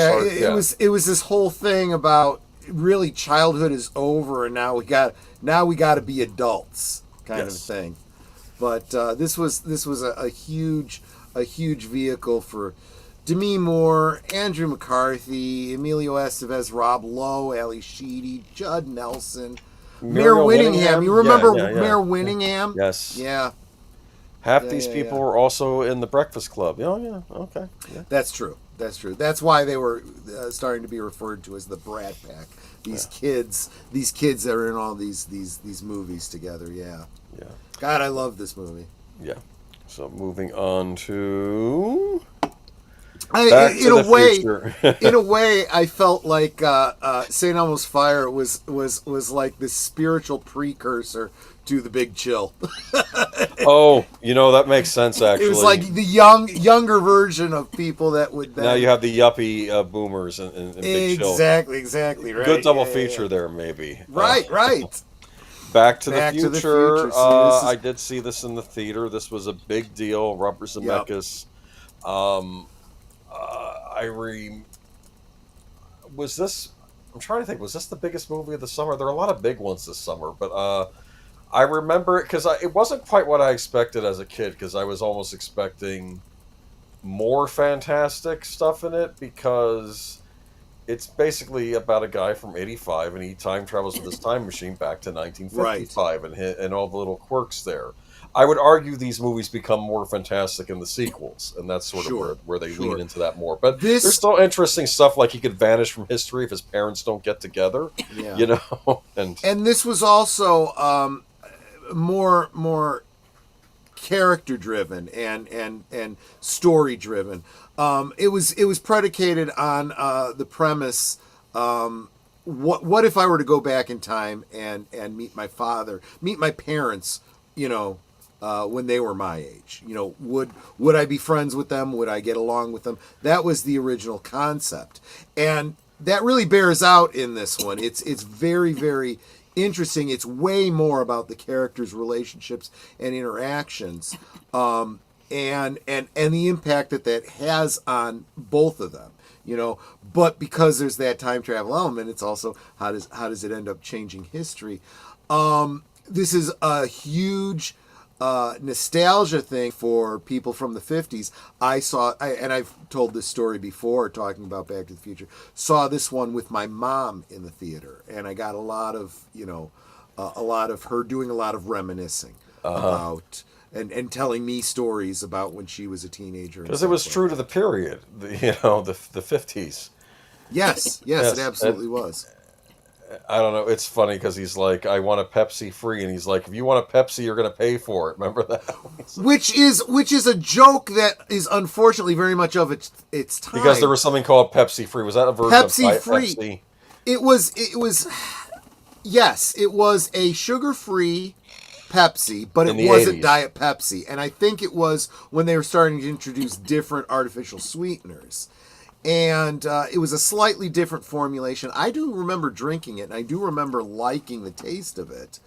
But, it doesn't exist now. So you have a whole generation of people that won't get that joke because they have no idea what Pepsi Free is, you know? So we do have some great performances in this. I know... we also have some great people that have just recently joined us. Oh, okay. For example, Keely Chow, that I want to say hi to. Welcome. Hello.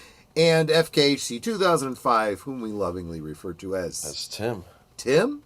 Welcome. The 50s. Which one? Which one of the 50s? Yeah. I don't remember what year this one takes place in, to be honest with you. 55.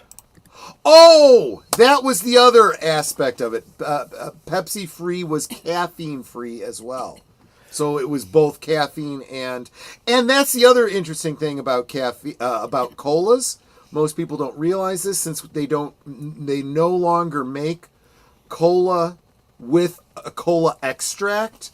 There is no naturally occurring caffeine in it. So caffeine is actually an additive in all of your colas. So to make it caffeine free, they just don't put caffeine into it. And that's why they went through that period of caffeine-free sodas. And it was kind of in tension with people not wanting caffeine and getting away from caffeine, and people wanting more caffeine, so Jolt Cola and stuff like that. But I remember Jolt Cola.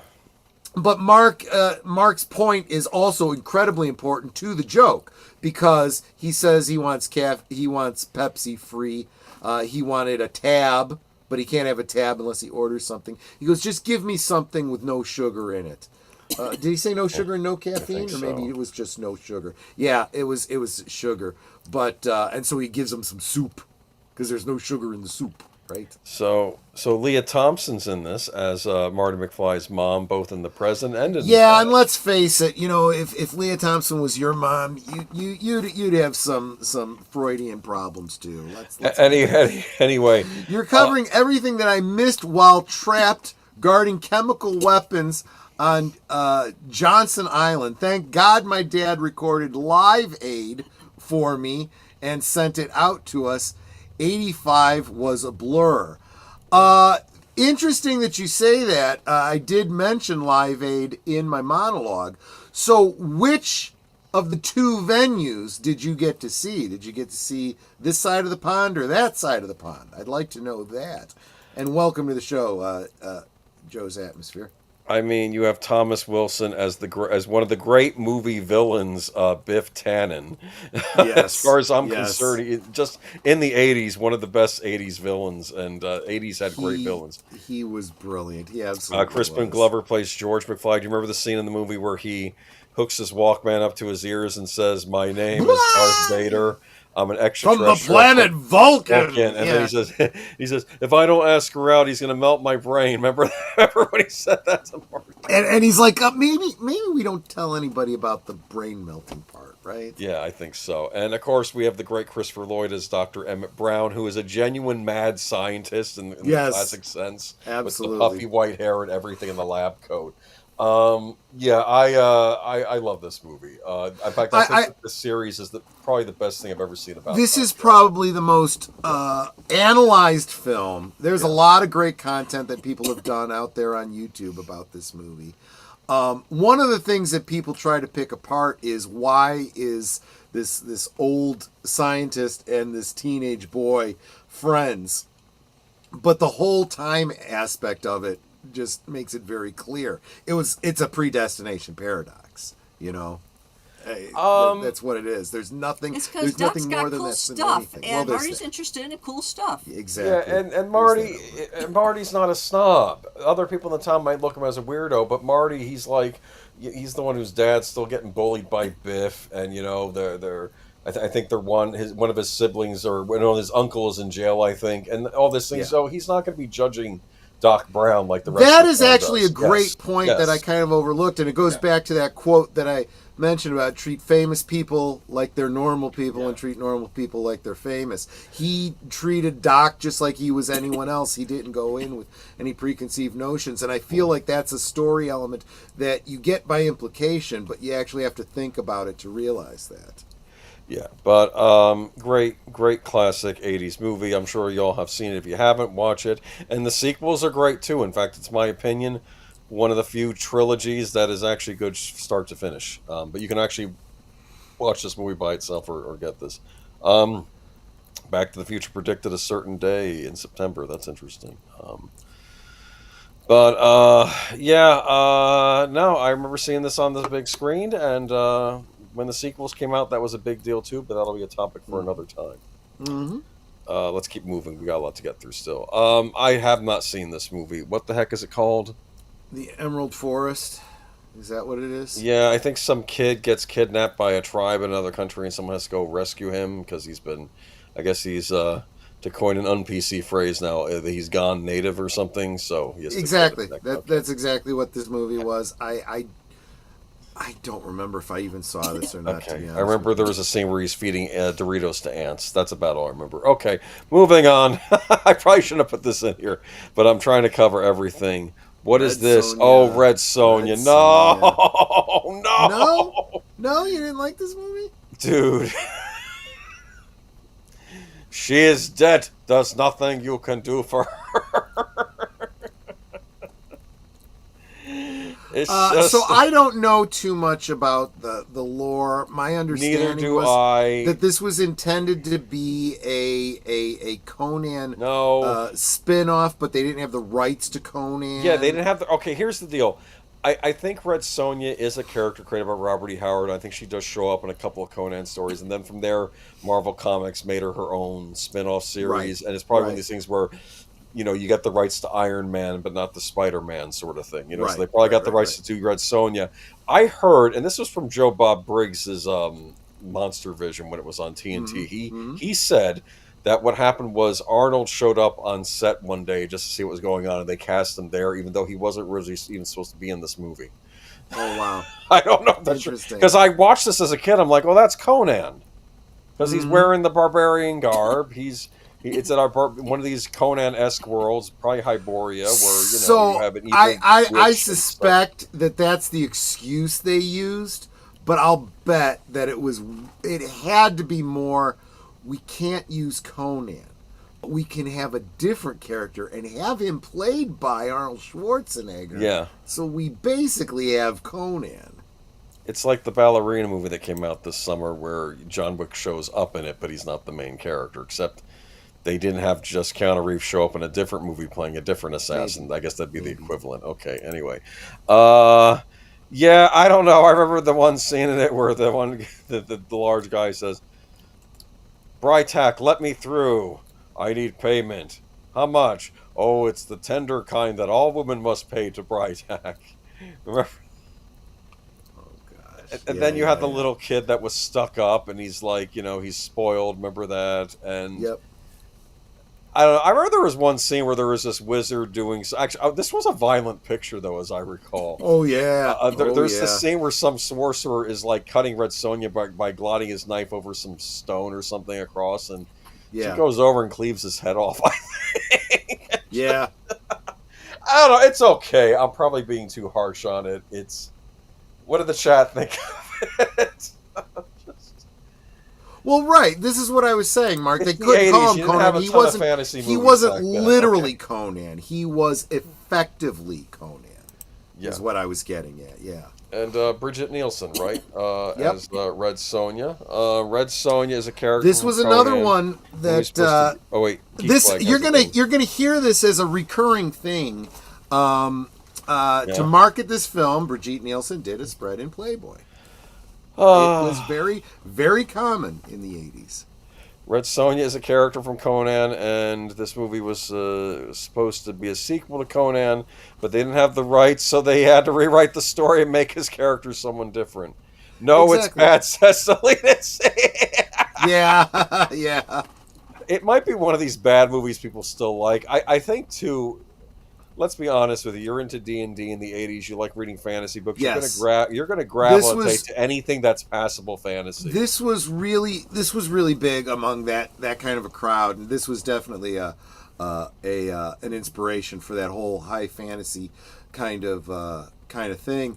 I do feel like, and I know this is going to cause you to bristle, but I think these days using computer techniques, shall we say, I think someone could use this as a source to turn it into the Conan sequel it was probably meant to be. Well, maybe we'll get that. Yeah, I don't know. Anyway, Red Sonja. Do I have to? In fact, this entire movie was being rewritten as they were filming. Of course, it was. Yeah, of course. Of course, it was. Yeah. What other movie was being rewritten as they were filming it? No Time to Die, the last Bond movie we got. That's always a good sign. Moving on to, here we go. Another sequel, Mad Max Thunderdome. Beyond Thunderdome. Yes, great. Look at that poster. Yep, and of course, you got Tina Turner with the big release from this movie. We don't need another hero. We don't need another hero. Yes. Yep. I love that. But look at her hair, the white hair just blending into the background. That is pretty brilliant. See, and again, you only get this because an artist did it. That is a painting. That is not a photograph of those individuals. What I found fascinating about this, she kind of plays a nuanced villain. Because at the end, when she's lost and Mad Max is beaten and she could just kill him right there, she just says, "I'll see you around, Raggedy Man," because she's not going to benefit from killing him at that point. So it's like she's not cold-blooded like that. It's that whole idea of just because she's a villain doesn't mean she's got to be evil just for evil's sake. Yes. You know? So good movie. No, I mean I like all the Mad Maxes, and this was a good one. Absolutely. Yeah, nothing bad to say about this. I remember they were finally figuring out how to make new energy. Yeah. out of pig crap. Anyway, basically, right. And that's actually true. You actually can do that. Remember Master Blaster? Wasn't he in this? 2 men enter, 1 man leaves, Thunderbomb. And I think Master Blaster was a dwarf on top of a giant guy who I guess had a simple brain, so they were sort of codependent on each other. The little guy was the brain, and the big guy was like the muscle, basically, right? Yeah. Right. I thought that was interesting. Yeah, no, good movie. Worth checking out. Kind of basically it's like the Barbarian style movie, but in reverse. It's like after a future apocalypse rather than exactly. Yeah, this definitely fills that very same niche, doesn't it? Yeah.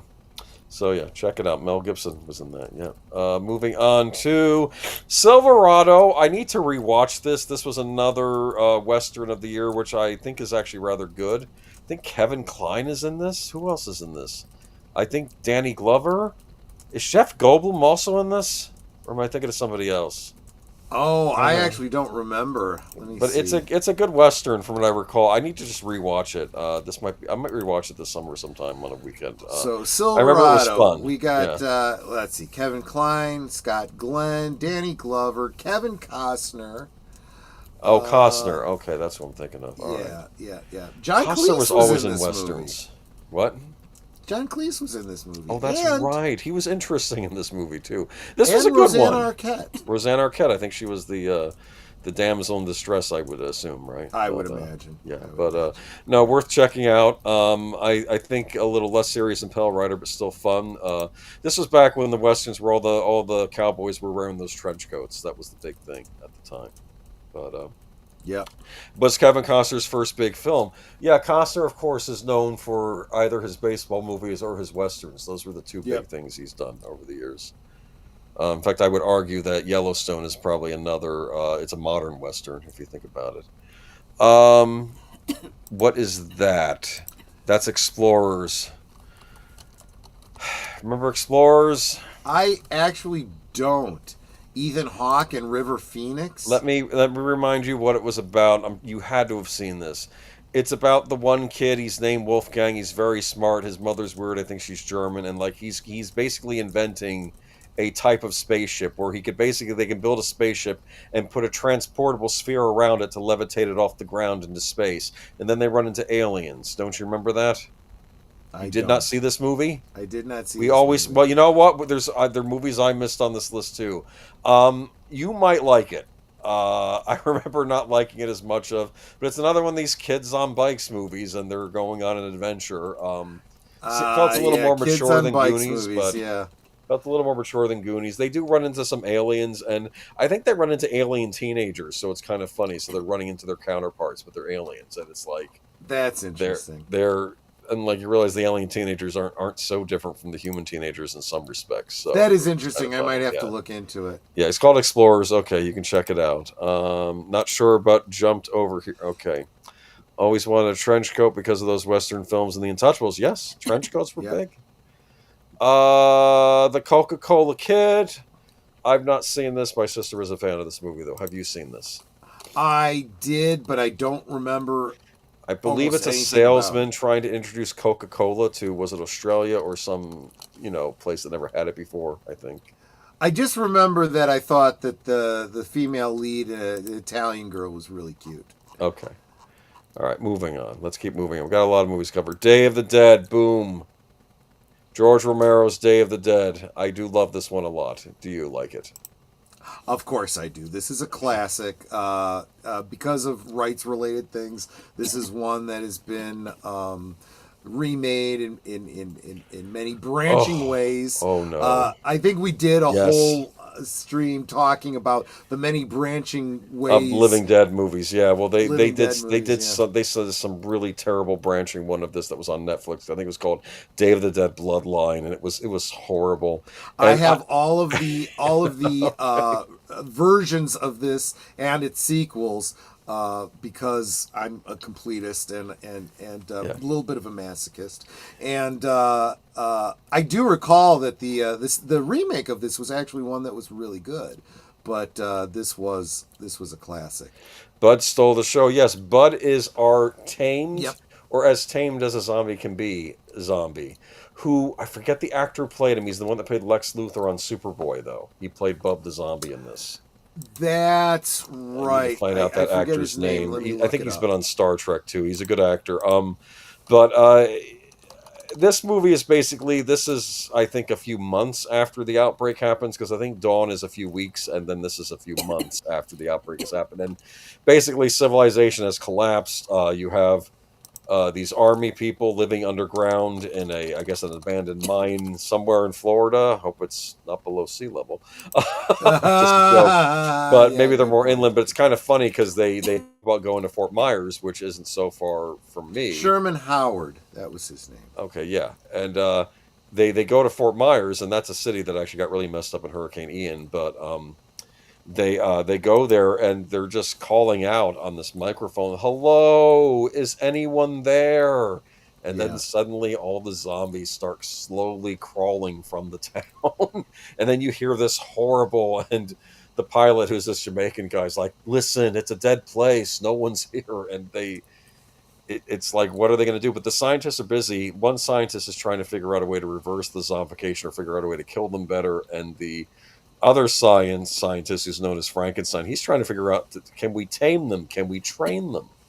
Yeah. And he actually managed to teach a zombie not to just go for you and start eating you, and actually how to, pick up a tape recorder and press play, and pick up a phone and say hello to your Aunt Alicia. And it did lead, and as the films progress, you start to see this evolution of the zombies, almost like they're becoming a new species now. Getting a little smarter, yeah.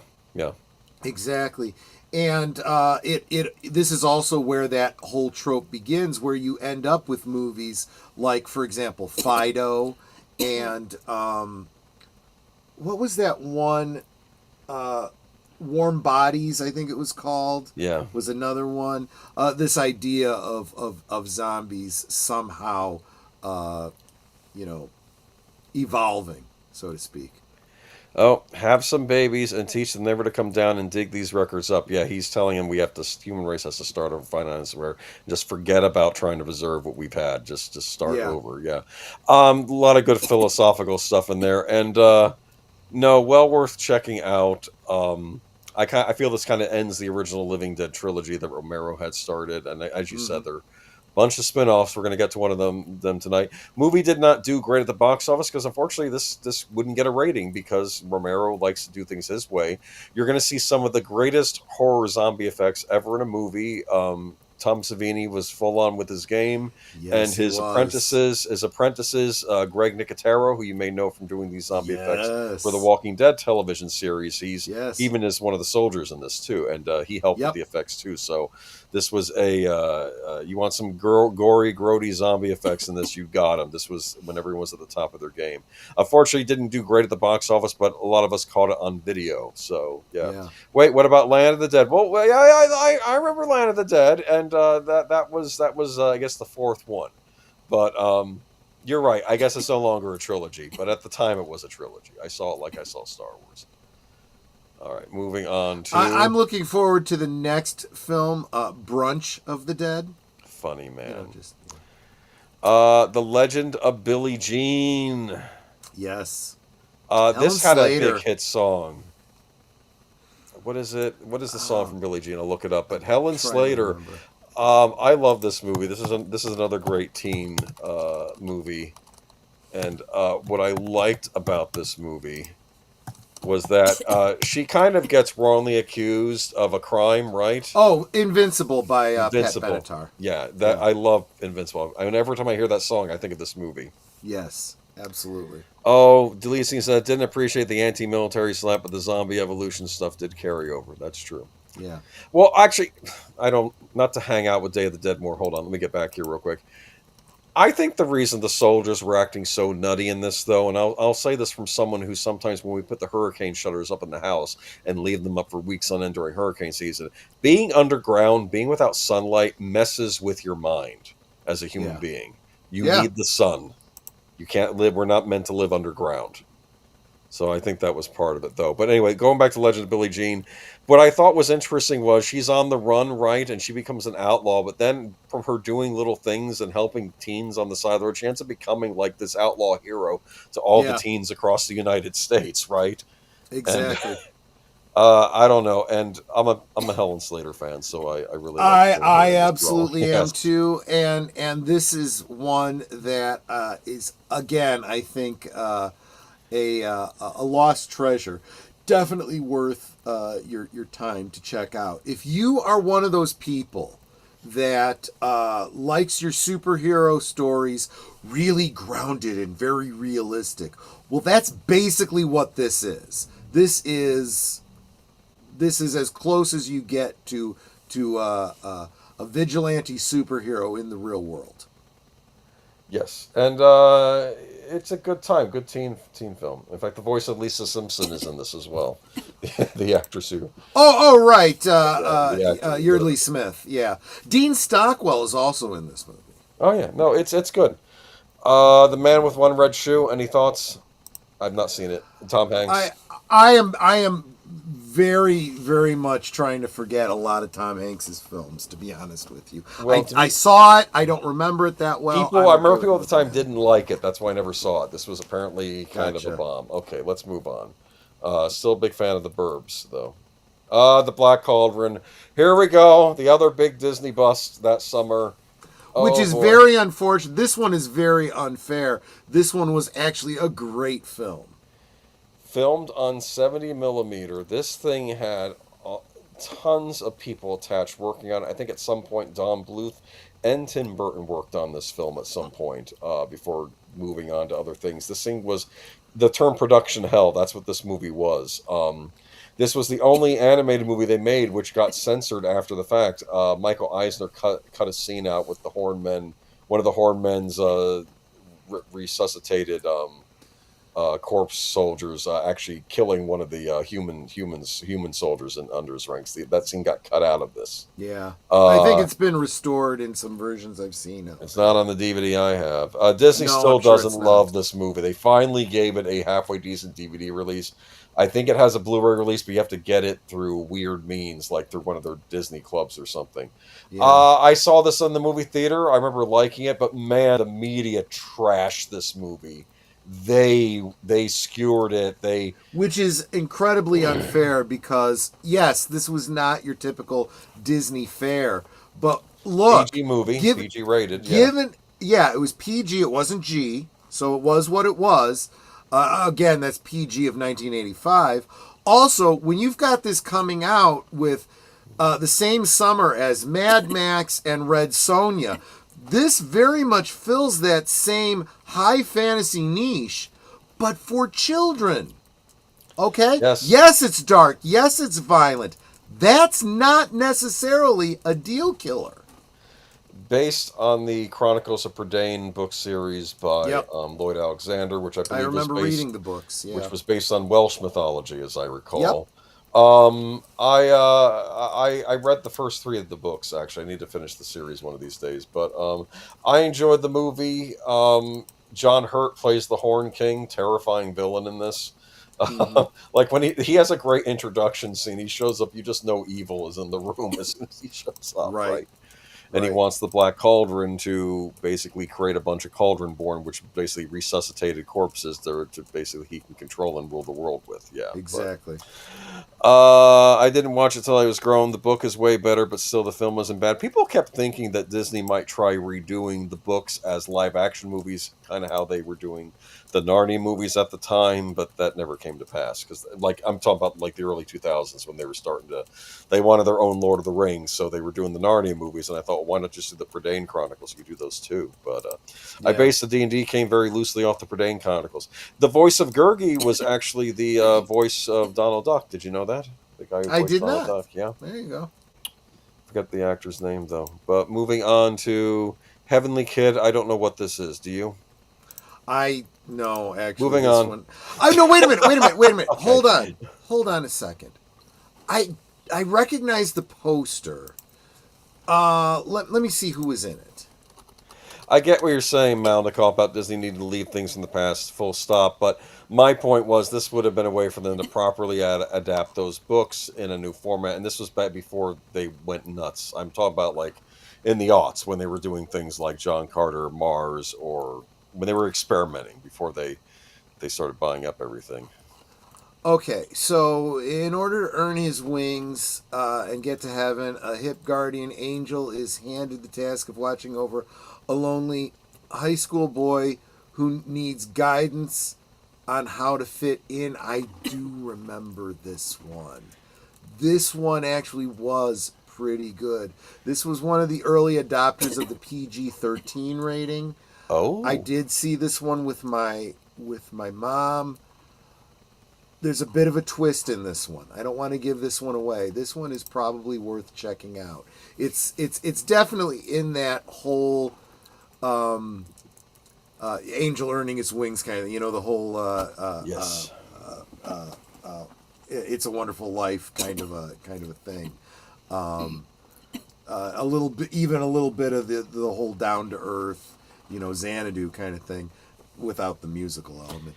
Is this guy like from the 50s? The angel, he looks like he's from the 50s or something. He dies. If I remember this correctly, he died in a car accident back in the 50s. I see. Now he's in the modern day trying to help out a kid and to earn his wings. So it's like It's a Wonderful Life, basically. Let's put it this way. I'm going to spoil it without spoiling it. He's from the 50s. He's helping out a kid in the modern day who doesn't have a father. Oh, he gets to be returned into a human and become his stepfather. Okay. No.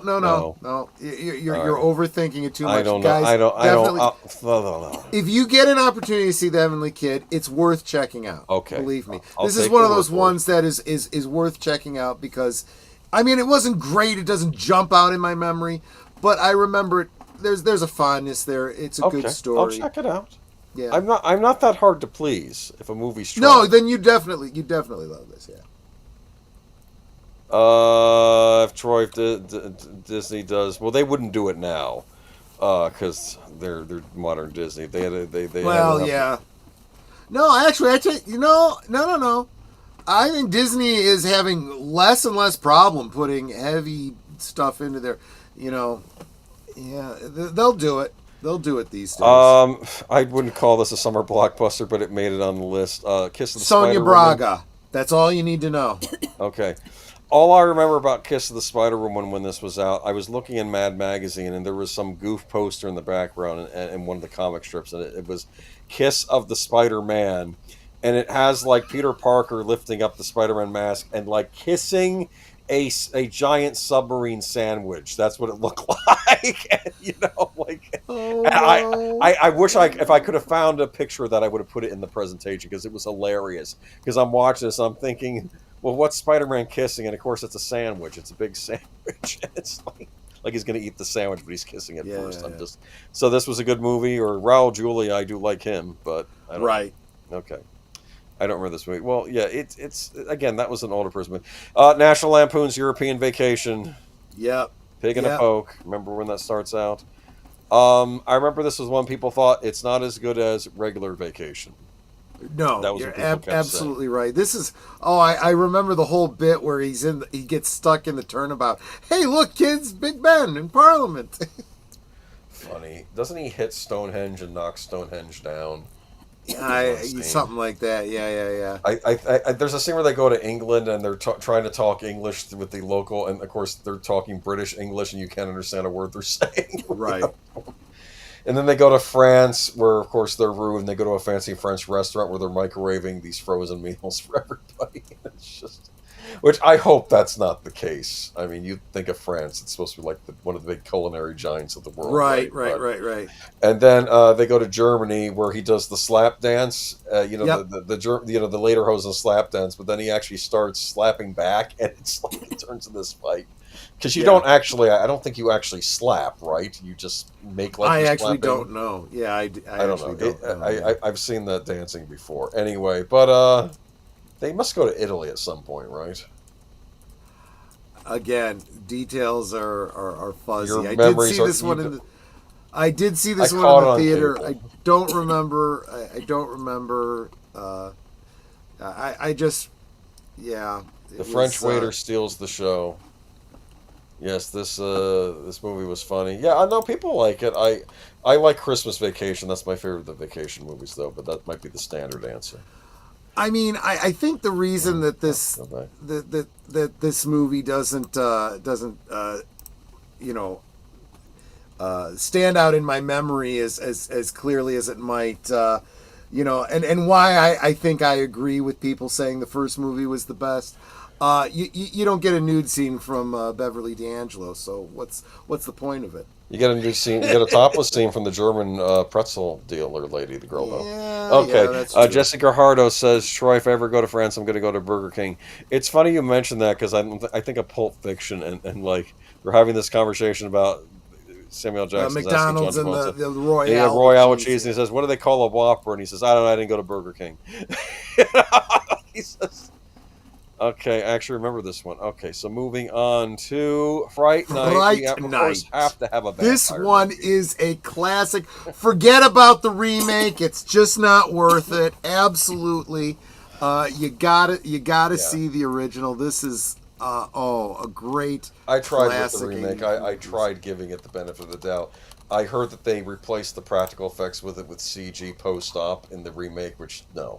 Watch the original. Roddy McDowall as the fearless vampire hunter, because he was obviously in these Hammer-style horror movies from the 50s and 60s, and then he's hosting a horror night. So, of course, when this teenager suspects that his neighbor is a vampire, he decides, I'm going to go check out this horror host, because he was in all these vampire pictures. He'll know how to stop. And he's like, I played a vampire. I'm not a vampire. Yeah. I played a vampire hunter. I'm not a vampire. Great modern take on it. Actually follows a lot of the vampire rules about like being invited in. Yes, exactly. Crosses, but I think you have to have faith for the cross to work. Was that one of the things in this? That was exactly right, you because cross, but you need there faith is that scene where Roddy McDowall pulls Yeah. the cross on him, and he just takes his hand and goes, "You've got to have faith for this to work." Yes. And then Charlie comes up with it. And he's like, Perfect. Chris Sarandon as the vampire, Jerry Dandridge. Oh, he was good. He was. Chris Sarandon is a very underrated actor, and he's great as the villain, because he does both the scary vampire, but also kind of the leading man vampire. Very romantic, the one that women would fall absolutely. for and stuff. I think one of the weak elements of this, of course, is Charlie's love interest, played by Amanda Bierce. I thought it was Marky Post.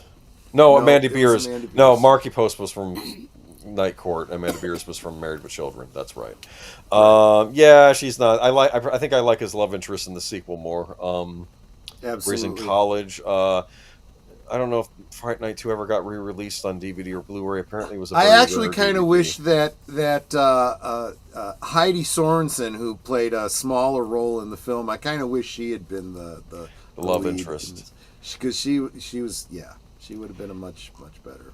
I don't know what to tell you kids. Vampires were big in the 80s. We got vampire films all the time, and despite the fact they that tended to be, they were classic vampires, though. I was going to say, at the risk of a bad pun, vampires had teeth back then. Yeah. They were gritty.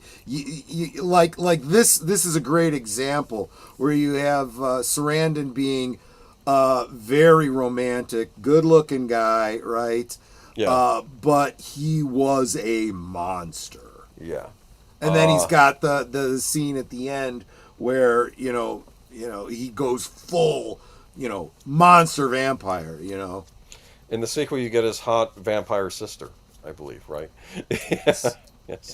It was a weak story progression. Wasn't as good in the sequel, but it's good enough. Yeah. Again, for those of you like role playing type, Vampire the Masquerade type, it is a great idea for an ongoing campaign as a vampire hunter. No sparkle vampires. No sparkle boy vampires. Yeah. All right, moving on though. Fright Night, classic horror movie, great to watch around Halloween too. Yes. I highly recommend it. This is the Big Bird movie. Follow that bird. And you know what? I remember I think at this point I was 11. I think I called on camera like, I'm too old for this, and then I watched it. This is actually a really good movie. It really was. It really was. And obviously had to see this one in my house because my brother and Sesame Street and everything. So absolutely. Good cast in this too, as I recall. There were some good celebrity actors in this, as I remember. Yeah, you probably see them better if I look it up. It definitely had that Muppets type, like the Muppet movie. Yeah. Well, it's kind of funny too because there's that scene in the Muppet movie where they run into Big Bird on the road, and he says, "Are you going to Hollywood?" And he says, "No, I'm going to New York to start a career in public television." Remember he said that? So exactly. But yeah, it was a Chevy Chase was in this. That's right. Yeah. This was a big summer for Chevy Chase. This is the third movie far we've had with him. It was also, again, because it was a Muppet movie without, the mainline Muppet movie. Well, mainline Muppets, except, of course, Kermit. But it was nice that Carol Spinney actually got to have a lead role in a feature film. Yeah. That was, worth checking out. I think even worth checking out now. Yeah. I'm going to have to... Yeah, it's on Plex, so you definitely could check it out. Well, there you go. Weird Science. Boom. Boom. Love this one. Love this one. Everyone has a favorite John Hughes movie. This is mine. It's brilliant. Asking me for my favorite John Hughes. I know it's hard because there's so many. What is your favorite? Which one of your children is your favorite? I can't do that. But yeah, Kelly LeBrock. Okay, what you want to know? A lot of this. Okay, so this was back in the '80s where people thought computers were magic devices that could do whatever you wanted them to. Exactly. Because people didn't exactly. Because back then, your average American didn't quite understand computers yet. So these two teens who were tired of being the nerds in the school, not getting the girls and whatnot, they decide, hey, let's use a computer to make the perfect woman like Dr. Frankenstein and Bride of Frankenstein. We're going to make our own girl. And they bring out Kelly LeBrock, and she almost has like genie style abilities, like she can make things happen. She really is like the Deus Ex Machina, right? Almost literally the goddess out of the machine. And she's there to kind of bring these two teens out of their shell and make them cool, and you actually teach them things about being brave. She really does kind of succeed, but I mean, and. Not a huge role for him, but Bill Paxton plays the older brother Chet. That's right. And he steals every scene that he is in. It was absolutely brilliant. What's wrong with you? That's a serious mental disorder. Next thing you know, you're going to be wearing a bra on your head. A joke, and of course, because they were wearing a bra was part of the ritual. Part of the ritual to bring the woman into the world. And then Robert Downey Jr. has a small role in this, is he? And he's one of the tormentors that keep bullying. I mean, they're not like physically beating them up, but they do things like pull their pants down in front of all the girls' gym class and stuff like that. Anything to humiliate them. And I forget the actor who was partnered with Robert Downey Jr. He had a similar look to him too, and it was like. The two leads? Yeah, so Gary and Wyatt, played by... I was talking about Robert Downey Jr.'s friend, but yeah. I'm sorry. Yeah. The two leads were played by actors with, how you commonly have the three named person. So you had Anthony Michael Hall and you had Ian Mitchell Smith. Oh, that's perfect. Yeah. There's a wonderful... Yeah. Oh, go ahead. No, I know where you're going. Go ahead. You should say it. Well, I was going to say there's a wonderful scene in this where they throw their party, and then Kelly they're kind of hiding out in their room. I think they're hiding out with the bedroom, but the two teen girls that they were actually interested in, and then suddenly Kelly LeBrock wants them to demonstrate their courage, so she has a peer. The fact at the time the director says we need to get an actor like the guy that played the villain in The Road Warrior. They said we can just get the guy who was in The Road Warrior. So Vernon Wells returns, basically playing the same character. Yeah, the one of the horrible cannibal people in or radioactive redneck people in The Hills Have Eyes. He's in it. He shows up. The same actor shows up, and then third guy is supposed to be like this guy. I think he's supposed to be the Terminator, right? And they all show up at the party, and they're harassing the guests. And they're harassing the girls they have crushes on. They're like, they have to basically step it up and just say, get out of my house, you're not welcome here, or we'll make this real, or exactly. It was neat. Kelly LeBrock was gorgeous. Damn, that Steven Seagal. I have no idea how Steven Seagal landed Kelly LeBrock. That is one of the universe's great mysteries. I mean, even at its peak, I'm sorry, she was like she's the fantasy woman at the time. Let's be honest here. Lot of fun. She retired from acting to start a farm. I kid you not. Well, you know what? I hope she had happiness and success in that endeavor. She did, and she still looks great. Okay, so good for her. No one says you have to act forever if you want to start another career. That's fine. And frankly, she's already immortal because of this movie. Kelly LeBrock was the two reasons to watch this movie. Yeah. Oh, funny man.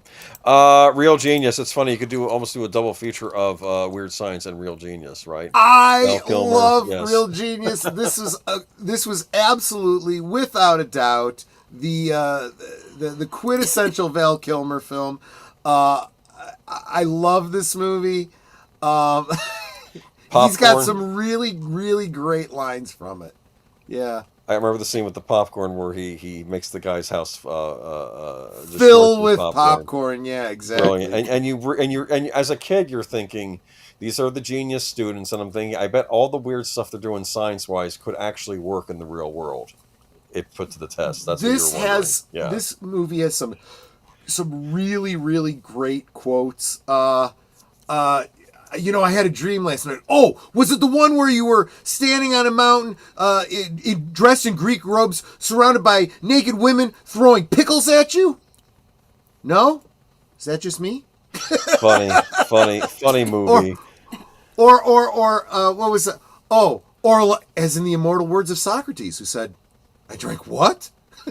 Oh, that's funny.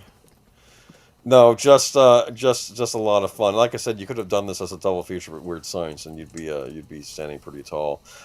This one I never even heard of. What the heck is it? My Science Experiment. I almost feel like this one fell under the radar because of Weird Science. I did not see this. Real Genius. I did see a commentary on this, and I'm kind of glad I skipped this one. This probably was not worth it. Very much. It was very clear. They were trying to do a bit of a ripoff on Back to the Future with absolutely none of the things about Back to the Future that made it good. So yeah, I mean this was kind of the summer of weird science movies. Yeah, if you think about it, yeah. Yep. Pee Wee Herman's Big Adventure. Which is just weird. Tim Burton's directorial debut. A lot of fun. I believe we talked about this when we talked about Pee Wee Herman. But I remember this movie. Large Marge Sent You, creepy urban legend. Remember his house with the Mr. T and with the self-serving Mr. T cereal. Remember that at the beginning? Yes. And the rich kid in town that wants his bike, and he steals his bike. Exactly. Of course, I think the what stands out for me is again, we almost have to look at the soundtrack again. Tim Burton soundtrack. Danny Elfman, I think, did the score for this, right? Oh no, that's what I meant. Danny Elfman. Yeah. It was a Tim Burton film, wasn't it, or was it not? They wanted to get Tim Burton and they couldn't get him to make the movie. But you're right; it was Danny Elfman's soundtrack. Which is weird because Weird Science was done by Oingo Boingo, which was Danny Elfman's band. That's interesting. That's right. You're absolutely right. Weird Science plus Real Genius equals My Science Project, but no one went to see it. Yeah, funny.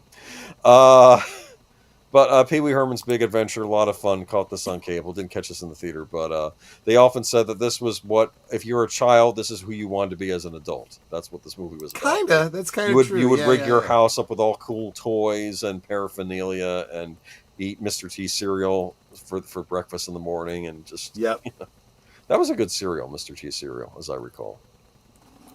It was the same recycled cereal, just in a different shape as so many other. It was the same cereal as the Donkey Kong cereal and the C-3PO cereal. It was all that sweetened peanut butter crunch cereal. Love it. Yeah. I know. Probably this that's going to be taken off the market soon if it hasn't already. Well, but the one thing I can say about it is I don't believe they put a lot of artificial colors in it because it was always that, just basic tan color. Have you seen this, Pray for Death? No. I haven't seen this. I do own the Blu-ray. I've been meaning to watch this. This is another of ninja movies were very big in the 80s. And ninjas! Finally! Sho Kosugi, he was in, I think, one of the Revenge of the Ninja movie. No, I mean, I need to watch this, actually. But Ninjas Finally. Yeah, Ninjas Finally. Listen to me. The 80s were about many things. They were about Rambo shooting off his machine gun. They were about ninjas were behind the corner. This was where all that ninja mythology came from. You know. I mean, it started before this movie, but this was definitely one of the movies that contributed it. Because I think what was? No, I'm saying this is where it came in the West and the Western zeitgeist. Well, no, but I mean, I think the first big ninja movie we got here in the United States was the Octagon with Chuck Norris. Oh yeah, that was ways earlier. Remember but this that? is also what led to the banning in the West of nunchucks and throwing stars. And it's like, really, really, these are about as non-lethal as you could get. They are the most ineffective weapons there are. You're older than me. I remember being a kid on the playground, and there'd be some kid, and he says, "Look, I got one of those Chinese stars that he bought from someplace in New York City or something." And like you'd see him throwing it at a tree, and like it would go right through the bark. And there was a South Park episode I remember once where they were pretending to be ninjas, and it goes into this whole thing, and then one of them throws one of the shurikens, and I think it hits Butters in the eye or something. But the reality is, though, that you have to practice and practice and practice just to get it to fucking stick in anything, and it's half luck. Yeah. And you know, the modern theory behind the shuriken is that it was not meant to be this precision weapon. It was meant to be holy crap, throw it, get people to duck so that you could get away, kind of a weapon. Oh, because I always thought of like Batman's the Batarang as sort of a take on the shuriken, you know. Like, the Batarang actually functions as a better weapon. I guess it's a boomerang. Actually, I'm thinking of the wrong thing. Batman, the Christian Bale films introduces, at least in film, the idea of a bat shuriken, a bat shape with the points on either end. Right. That's even worse. That's even harder to get to stick into something. I have to believe that the scenes that show that sticking into whatever, was over and over and over again until they finally got the shot. But the Batarang, at least, is not necessarily meant to be a sharpened thing. It functions as a boomerang, so you can throw it with some precision. Right. Yeah, it's usually meant to be used as a if not a grapnel, at least something to ensnare somebody with. Or knock the gun out of a bad guy's hand, that sort of thing. Exactly, and that actually would be a bit more reasonable. But shurikens are not the. If you got hit with a shuriken, it might hurt, but it probably wouldn't even draw blood because the chances that it actually hits you solidly enough to stick is very remote. My daughter's father is almost with nunchucks. Look at that.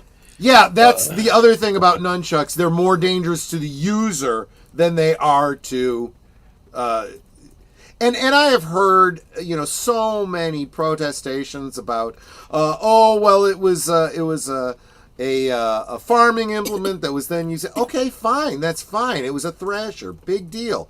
And yes, I could see you using it to disarm somebody with. You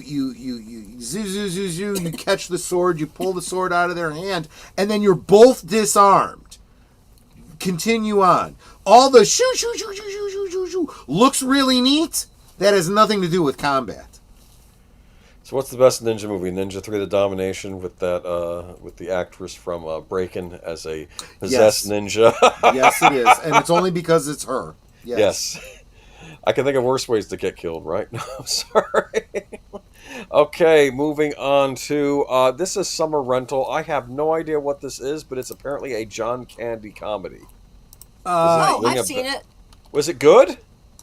It was okay. It was fun. I like John Candy comedies, and I thought I saw them all, and then I'm seeing this. Okay. I actually don't remember it. Looks like Rip Torn, Karen Austin. Oh. I don't know. Richard Crenna? Wow. Yeah, it was a fun watch. Might be worth checking out. I mean, apparently it's on Amazon, so. Connie Cleary, we got a $2 super chat. Thank you. Oh, thank you, Connie. She says, Oh, yeah, just from Connie Cleary. Oh, it's a super sticker. Super sticker. Okay. I wonder what that is. Have to tell us. Candy is funny. Yeah, he's good in anything. Let's move on, though. It's getting late. American Flyers. Do you know what this is? Oh, yeah. Wasn't this a biking movie or something like that? I think so. Let me see. American Flyers. Kevin Costner. We're getting into August at this point, so we're kind of slipping out of the blockbuster. Marcus takes his kid brother David with him for a physical test and a brain scan, suspecting cerebral aneurysm like their dad died of. They heard of they head off on bikes for the Big Rockies race with Marcus. This was I do remember this one. A bit of a drama, yeah. Okay. Yeah. All right. With Ray Dawn Chong, also from you remember her from Soul Man and Commando. And Commando. She was a stewardess in Commando. Right. John Amos, who's always awesome in everything he's ever in. Yes. It was. You might want to check this movie out. It's a good one. This one's on Plex as well and Roku. Okay, well I'll check it out. Done a couple of watch parties of this on my channel. Very interesting take on Mary Shelley's Frankenstein. Starring Sting as the as Frankenstein and of course Jennifer Beals as the eponymous bride. He did good work. Yes, he absolutely did, and it does definitely play into that whole. It takes that very small segment from the original Frankenstein story, where the creature demands of Frankenstein to make him. Basically going for the perversion of the Bible. It is not good for me to be alone. I deserve, and so he begins making a female version of the creature, but then he realizes that what he might actually be doing is creating a new race, and he doesn't want that. So he ends up destroying the people that haven't read the story don't know that he never actually completes the bride in the story. He destroys her before bringing her to life. And which of course sets the creature to destroy him and his family and so on and so forth. So Universal, of course, did with Elsa Lancaster, The Bride of Frankenstein, which does a slightly different take on it. He completes the bride character for the creature. She rejects the creature and favors the creator, which you know how that one ends. This one kind of takes that story even a step further to where he does such a good job on the bride. He decides, I'm going to keep her for myself, and you can get the hell out of here. This does take even more literary reversals. For example, the name of Frankenstein in all iterations is Victor Frankenstein, but they don't ever call Sting. They call him Frankenstein. They don't call him Victor. Victor is the name eventually given to the monster and the name is given to him by the bride, called Eva by Frankenstein. She says, you need a name. How about Victor? It means you will win.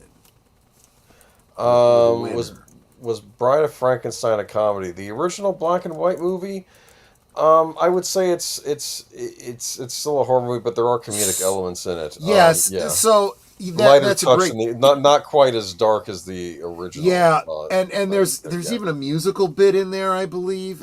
They did go to lighten it a bit, but when they got to Young Frankenstein, there's a lot of elements in Young Frankenstein.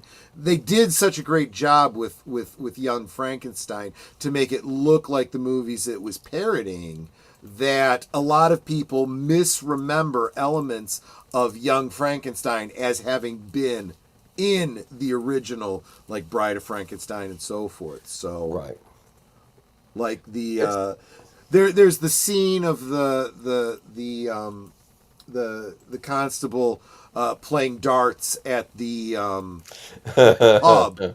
And they redo that, of course, in Young Frankenstein, where he takes him and puts him into his fake arm because the creature had ripped his arm. That character and the bad arm and everything was in Son of Frankenstein. He was in the third one. Son of Frankenstein, right? Yes. You see, it all kind of blends together. They blend them all together. Yeah, they blend them all together in a brilliant way, so well that's why I tend to forget what was where and when and so forth. But so Clancy Brown as the creature, as the monster. Oh, okay. You guys, of course, remember him from the Highlander as and Kurgan. And actually so many things, many Star Trek episodes and appearances. David Rappaport plays the abusive guard in Shawshank Redemption. Yeah, that's right too. Yes, David Rappaport plays Ronaldo, the midget that befriends the monster, and also a Star Trek reference there too. He was originally cast to play and completely filmed the role of Kivas Fajo in The Most Toys, the character that kidnaps Data. They got completely through the filming of that, and they needed to do some pickup shots. They literally could not release it the way it was. They needed a few scenes reshot. They could not get David Rappaport because he was no longer with us by choice, and so they made the decision to completely refilm the episode with a different actor.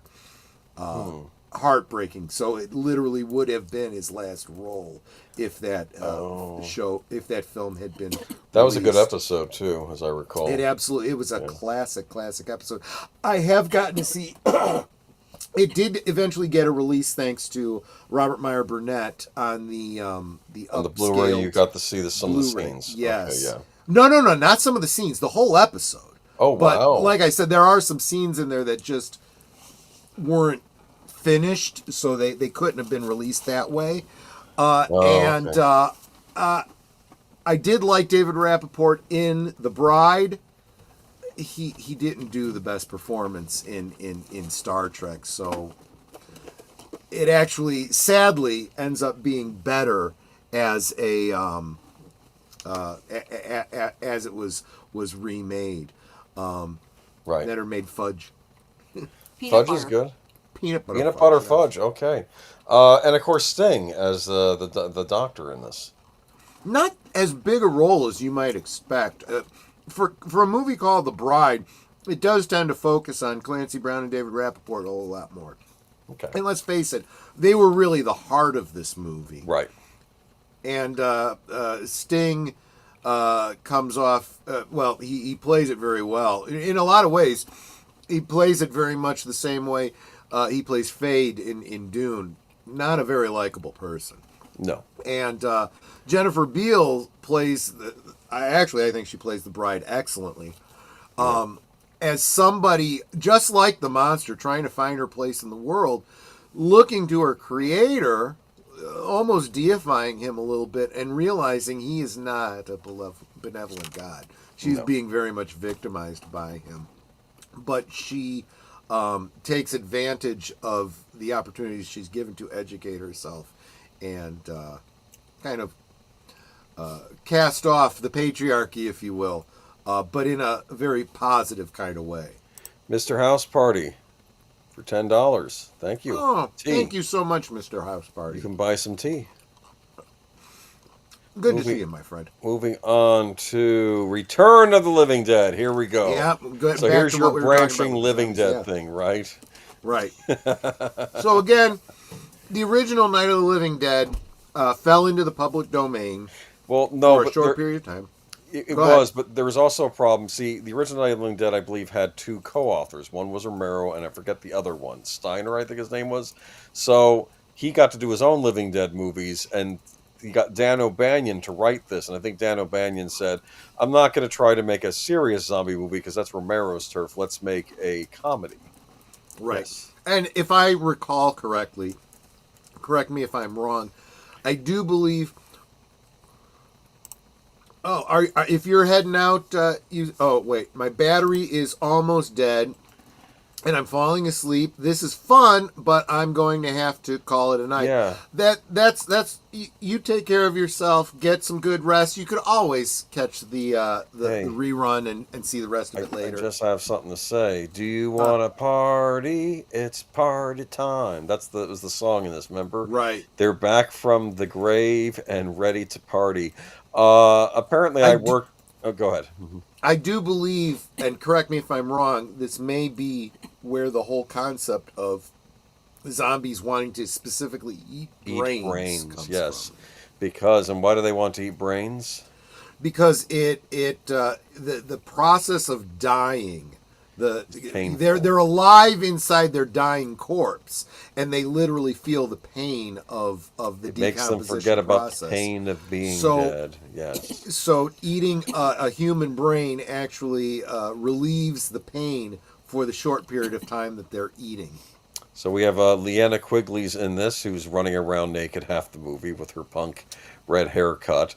And I worked with a gentleman who got the vinyl record set, and he said if you open up the vinyl record, inside was her visage on the vinyl record topless. So nice! That's got to be a collector's item. That is classic marketing. And this is just great. You have the what is it? You have the scene where the police the police get overrun by the zombies, and then one of the zombies gets on the police scanner after they're all eaten, says send more cops because they want to eat more brains. This Nate reiterates this element plays this specific element plays into Marvel Zombies, if you ever read those comics. I see. Which was very grim stuff. I wanted to read the Ash versus the Marvel Zombies. Did you know they did a Ash from the Evil Dead versus Marvel Zombies? I am not surprised at all. I am not surprised at all. Yeah. In fact, if they were to have Ash in a Living Dead movie, it would probably be one of these. But this is still a comedy series. There's always this button on the back of the chemicals that get loose. Says if trouble happens, press this button or call this number, and they finally call the number at the end of the movie. And then the military says, "Okay, we'll handle this." And then they press, and then you see this army guy, and he basically presses a button and sends a nuclear missile to the town. That's exactly what you would do, right? Exactly. Send more cops. And the commies. Yeah, I remember that. Yeah, that's what I was saying. Brains. Send more cops. Yeah, they want the brains, but this kind of spawned its own series too. So, yes, it did. All right, moving on to I haven't heard of this one either. Volunteers. It's another comedy. With I believe is this Tom Hanks again with John Candy? I'd never heard of this one. I vaguely remember this one. After graduating from Yale in '62, womanizing Lawrence flees a gambling debt that his rich dad won't pay and takes his roomie's place as a Peace Corps volunteer in Thai Golden Triangle with two other PCVs.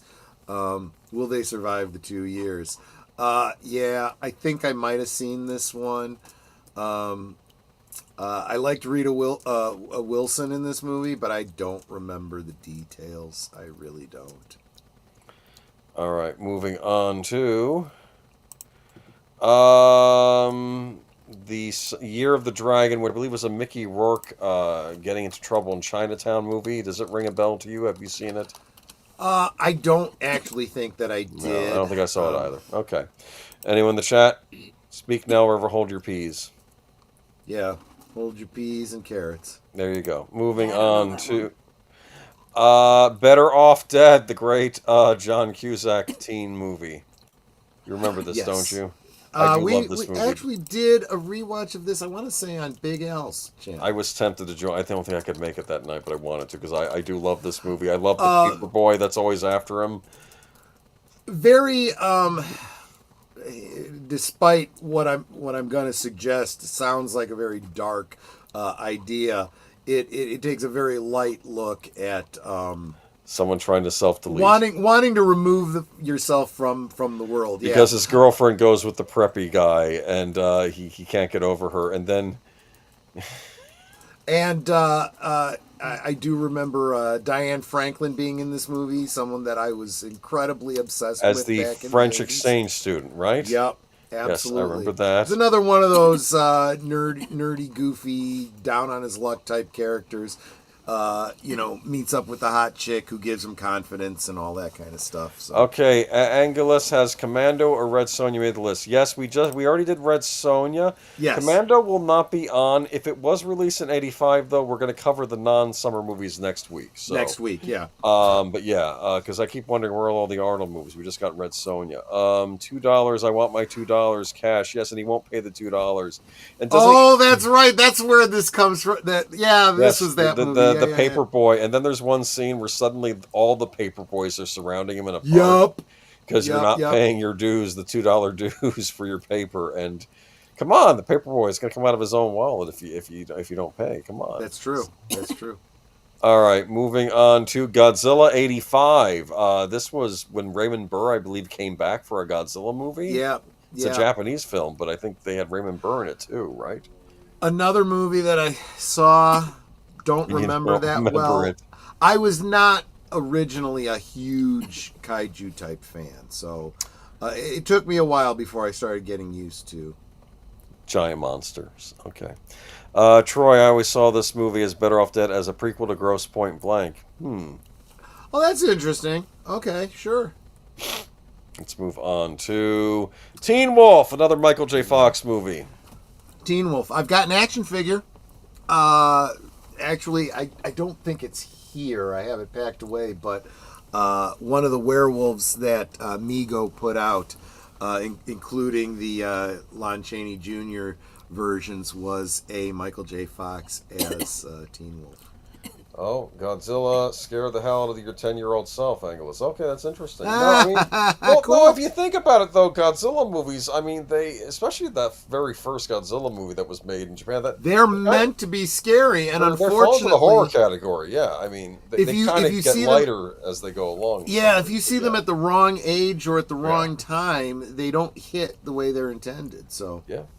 But Teen Wolf, I still have not seen Teen Wolf. I thought the prospect of a werewolf playing basketball is ridiculous. But maybe you liked it. I don't know. It was a comedy. Okay. It was a comedy. It's like This Is Your Family Curse. We didn't instead of it being about the birds and the bees, it's about him becoming a wolf man. I felt it was almost a parody of the Michael Landon. I was a teenage werewolf. That makes sense. Okay. So I don't know. Maybe I should. It was also and Ginger Snaps would do it much better in a much more horror element. But this whole idea of becoming a werewolf as a puberty allegory. Yeah. Okay. Well, there we go.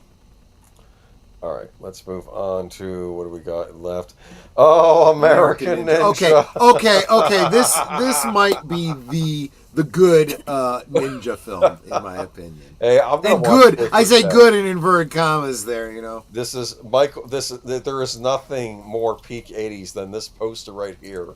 That's true. American flag in the background. Michael Dudikoff as the American ninja taking out the evil ninja. Because of course, Michael Dudikoff is an undervalued American treasure. Yes.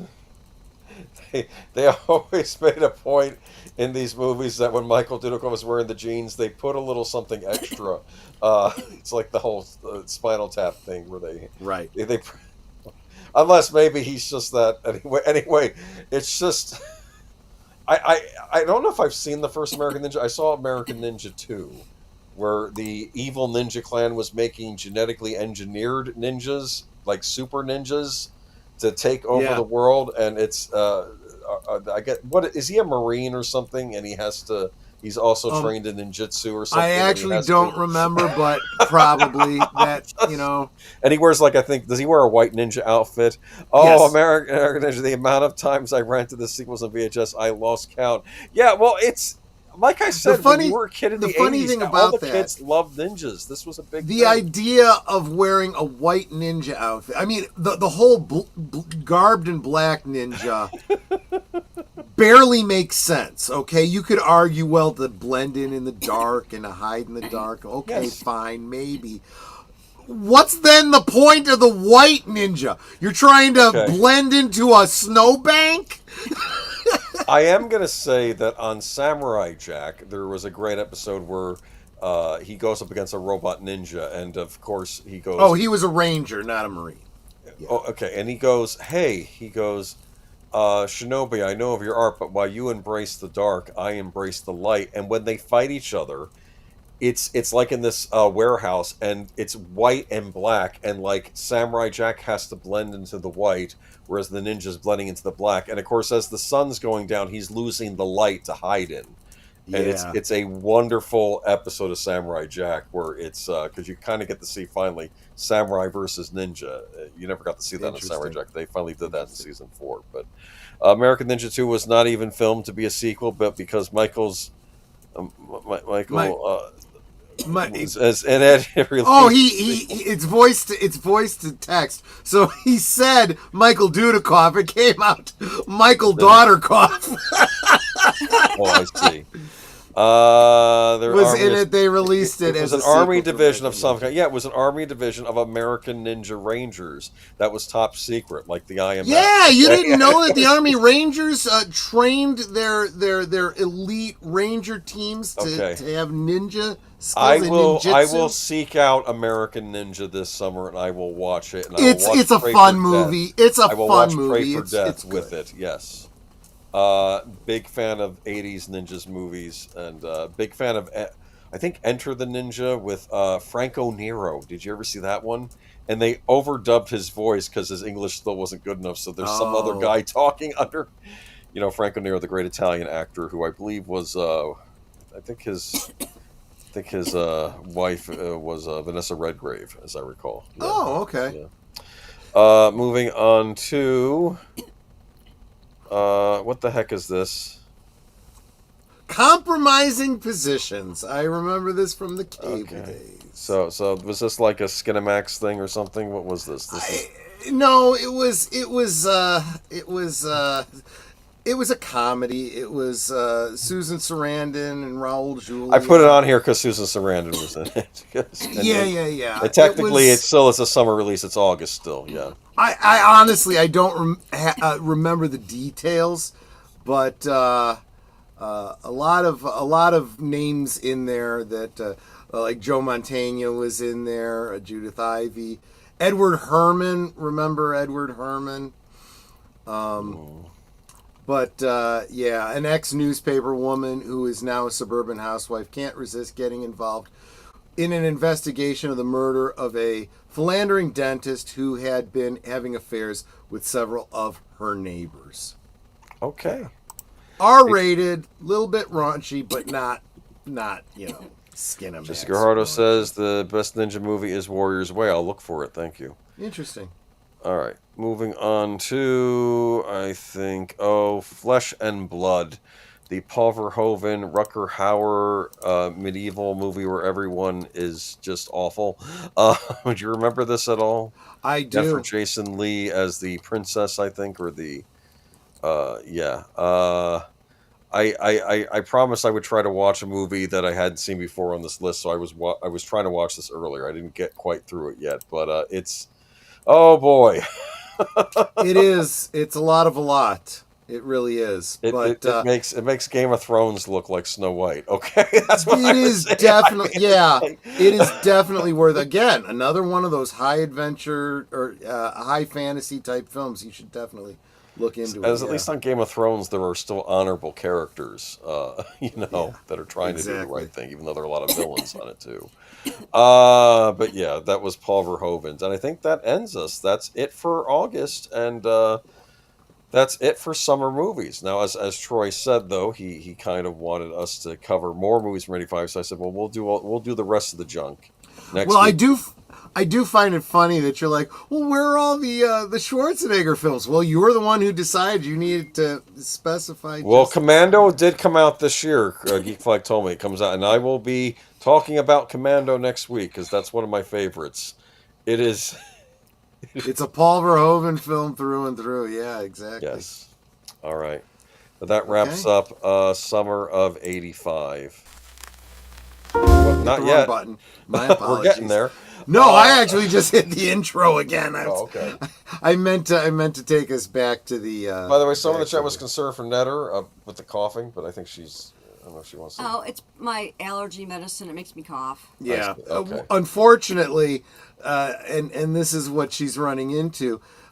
She gets the nasal drip, so the doctor's trying to treat that. Now it dries her out, and now she gets a dry cough. So it's like figuring, in between. Yeah, Ferris Bueller. Bueller. Nope, not tonight. Come back next week. There's going to be a whole. No, there's no whole Ferris part Bueller. two. No Ferris Bueller. Not in '85. Yeah, because I did see that on the big screen. That might be That might be '86, maybe. That might be the next year. I did see Ferris Bueller on the big screen, though. That was another John Hughes. He did. Yes, it was. Yeah, I think he did direct it, actually. I kept thinking I know he wrote the screenplay, but I think he directed that one as well.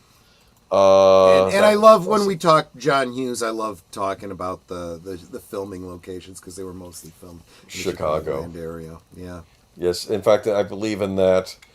In Ferris Bueller's Day Off, he poses as the sausage prince of Chicago, or something like he's the son of a sausage manufacturer. Exactly right. Exactly. All right, but that was 85 summer, 85 good summer for movies. No complaints, some odd picks in there, but I don't know. You had something to see every week, I think, so you're doing okay. And movies. Yeah, and see that was and this is what I feel Hollywood is fearing they're not going to ever get back to. When you had not only a lot of movies, you had a lot of great movies, and you had a lot of good movies, and you don't lot of comedies. Yeah, and a lot of comedies. You don't have any comedies anymore. No. The comedies are lame because they can't offend anybody. I'm sorry, the funniest comedies offend. Get over it, deal with it. If you don't find it funny, don't go see the movie. But 90% of people are going to go see it. Great movies, nobody's doing great movies anymore. And if it's just mediocre to good movies, no, but it's not drawing people into the theaters, But back then, you saw names, you saw, word of mouth and whatever, you'd go see it. And even if it wasn't a great film, it was at least a good movie. And then I'll see a better one next week, maybe. So, family movies are over, CluuStudio. What do you mean? Pixar's got E.G.O coming out. Good fun for the whole family. That's exactly what Clue is saying. And welcome, by the way, Clue. Thank you for being I'm hearing it's like one of the worst things they ever made from people reviewing it. Because they got rid of all the talent there. They said, get rid of all the old men. That's what they said. And now what are they dealing with? Okay, it's like... Yep. Hollywood is not interested in making movies at all. They all they try to do is make blockbusters and franchises. And that's the problem. Yeah. When you try to make a blockbuster, you're going to fail. They think every movie can be a big tentpole. No, it can't. And throwing a lot of money into it does not. No. You got to work smarter, not harder. So yes, next week we will we'll look at some of the ones we didn't get to, the ones that weren't summer, but were still great movies of 1985. All right. Excuse me. Sorry. So what do you got going on tomorrow? Anything tonight after this? Or we go tomorrow? Netter's Network, right? Yep. Tomorrow, The Freshman with Marlon Brando and Matthew Broderick. Of course, Sunday we got The Geeky Geezers. And members, be sure, as soon as I finish up here, I'm going to get a poll up with 3 movies from tonight's list. You choose one. We will watch it on Monday's Members Night at the Movies. If you're not a member, $2 a month is all it costs. Consider, and you get 4 movies. Yes, we do the members movie nights every Monday, which you get a say in what we watch, and it's so much fun to hang out with a group of friends and watch a movie. So maybe consider that. And those of you that have been here all night have already seen the commercials, so I don't think we need to get any farther into what is coming up this week. So Boomer any last thoughts, any last words for the group? Nothing. Look to the past for the classics. If you can't find anything new to watch. Bingo. If you hadn't said it, I would have. There's always stuff you can find. Yep. Go ahead. Absolutely. There are hidden gems. There's all the great stuff that people talk about, but there's also some hidden gems that people have kind of forgotten. Like I need to check out Pritzy's Honor. I'll look at that. Yes, you absolutely should. Thank you so much for the $10 super chat from Clue. He says, they don't have to make great movies anymore. We are no longer the audience. I believe the movies today are crowdfunded by ESG compliant corporations to push their divisive agenda. Yeah. I agree with you. The problem is it's just a waste of money. Because if you aren't getting people in to watch the movies, they aren't absorbing those messages. You know? So it's working at cross purpose. Sunday should be interesting. Apparently, Sony is sniffing around at Warner Brothers right now. So we'll talk about that Sunday. Interesting. Yes, because it looks like while Paramount and CBS are looking to combine, looks like Warner Brothers is going to split apart. Netter, any last thoughts, any last words before we end? I would just want to remind everyone, if you haven't already, please make sure to like, subscribe, if you haven't already. And, as Troy had mentioned, if you're not a member, would you consider becoming one? Absolutely. Without your support, I just can't continue to do this. And, guys, I appreciate you so much. Thank you for helping me usher in another wonderful weekend. Looking forward to enjoying it with all of you. You guys take care. Salute, and I will see you on the next one. Bye-bye. Good night, ladies. Good night, sir. Hit it, sweetheart.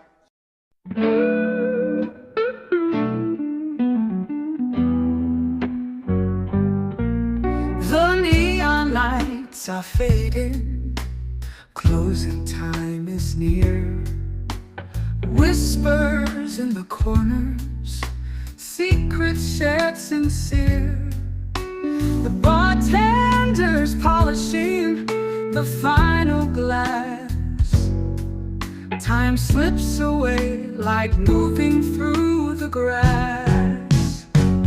Last call for alcohol, make your dreams come true. One more round, friends, from me and you. Let's toast to the night, to the stories we've spun. Here's to the laughter and to what's begun. The shadows are dancing as we linger still. Every clink of a glass, a memory to distill. Beneath this smoky haze, our feelings they unfurl. A tapestry of whispers in this corner of the world.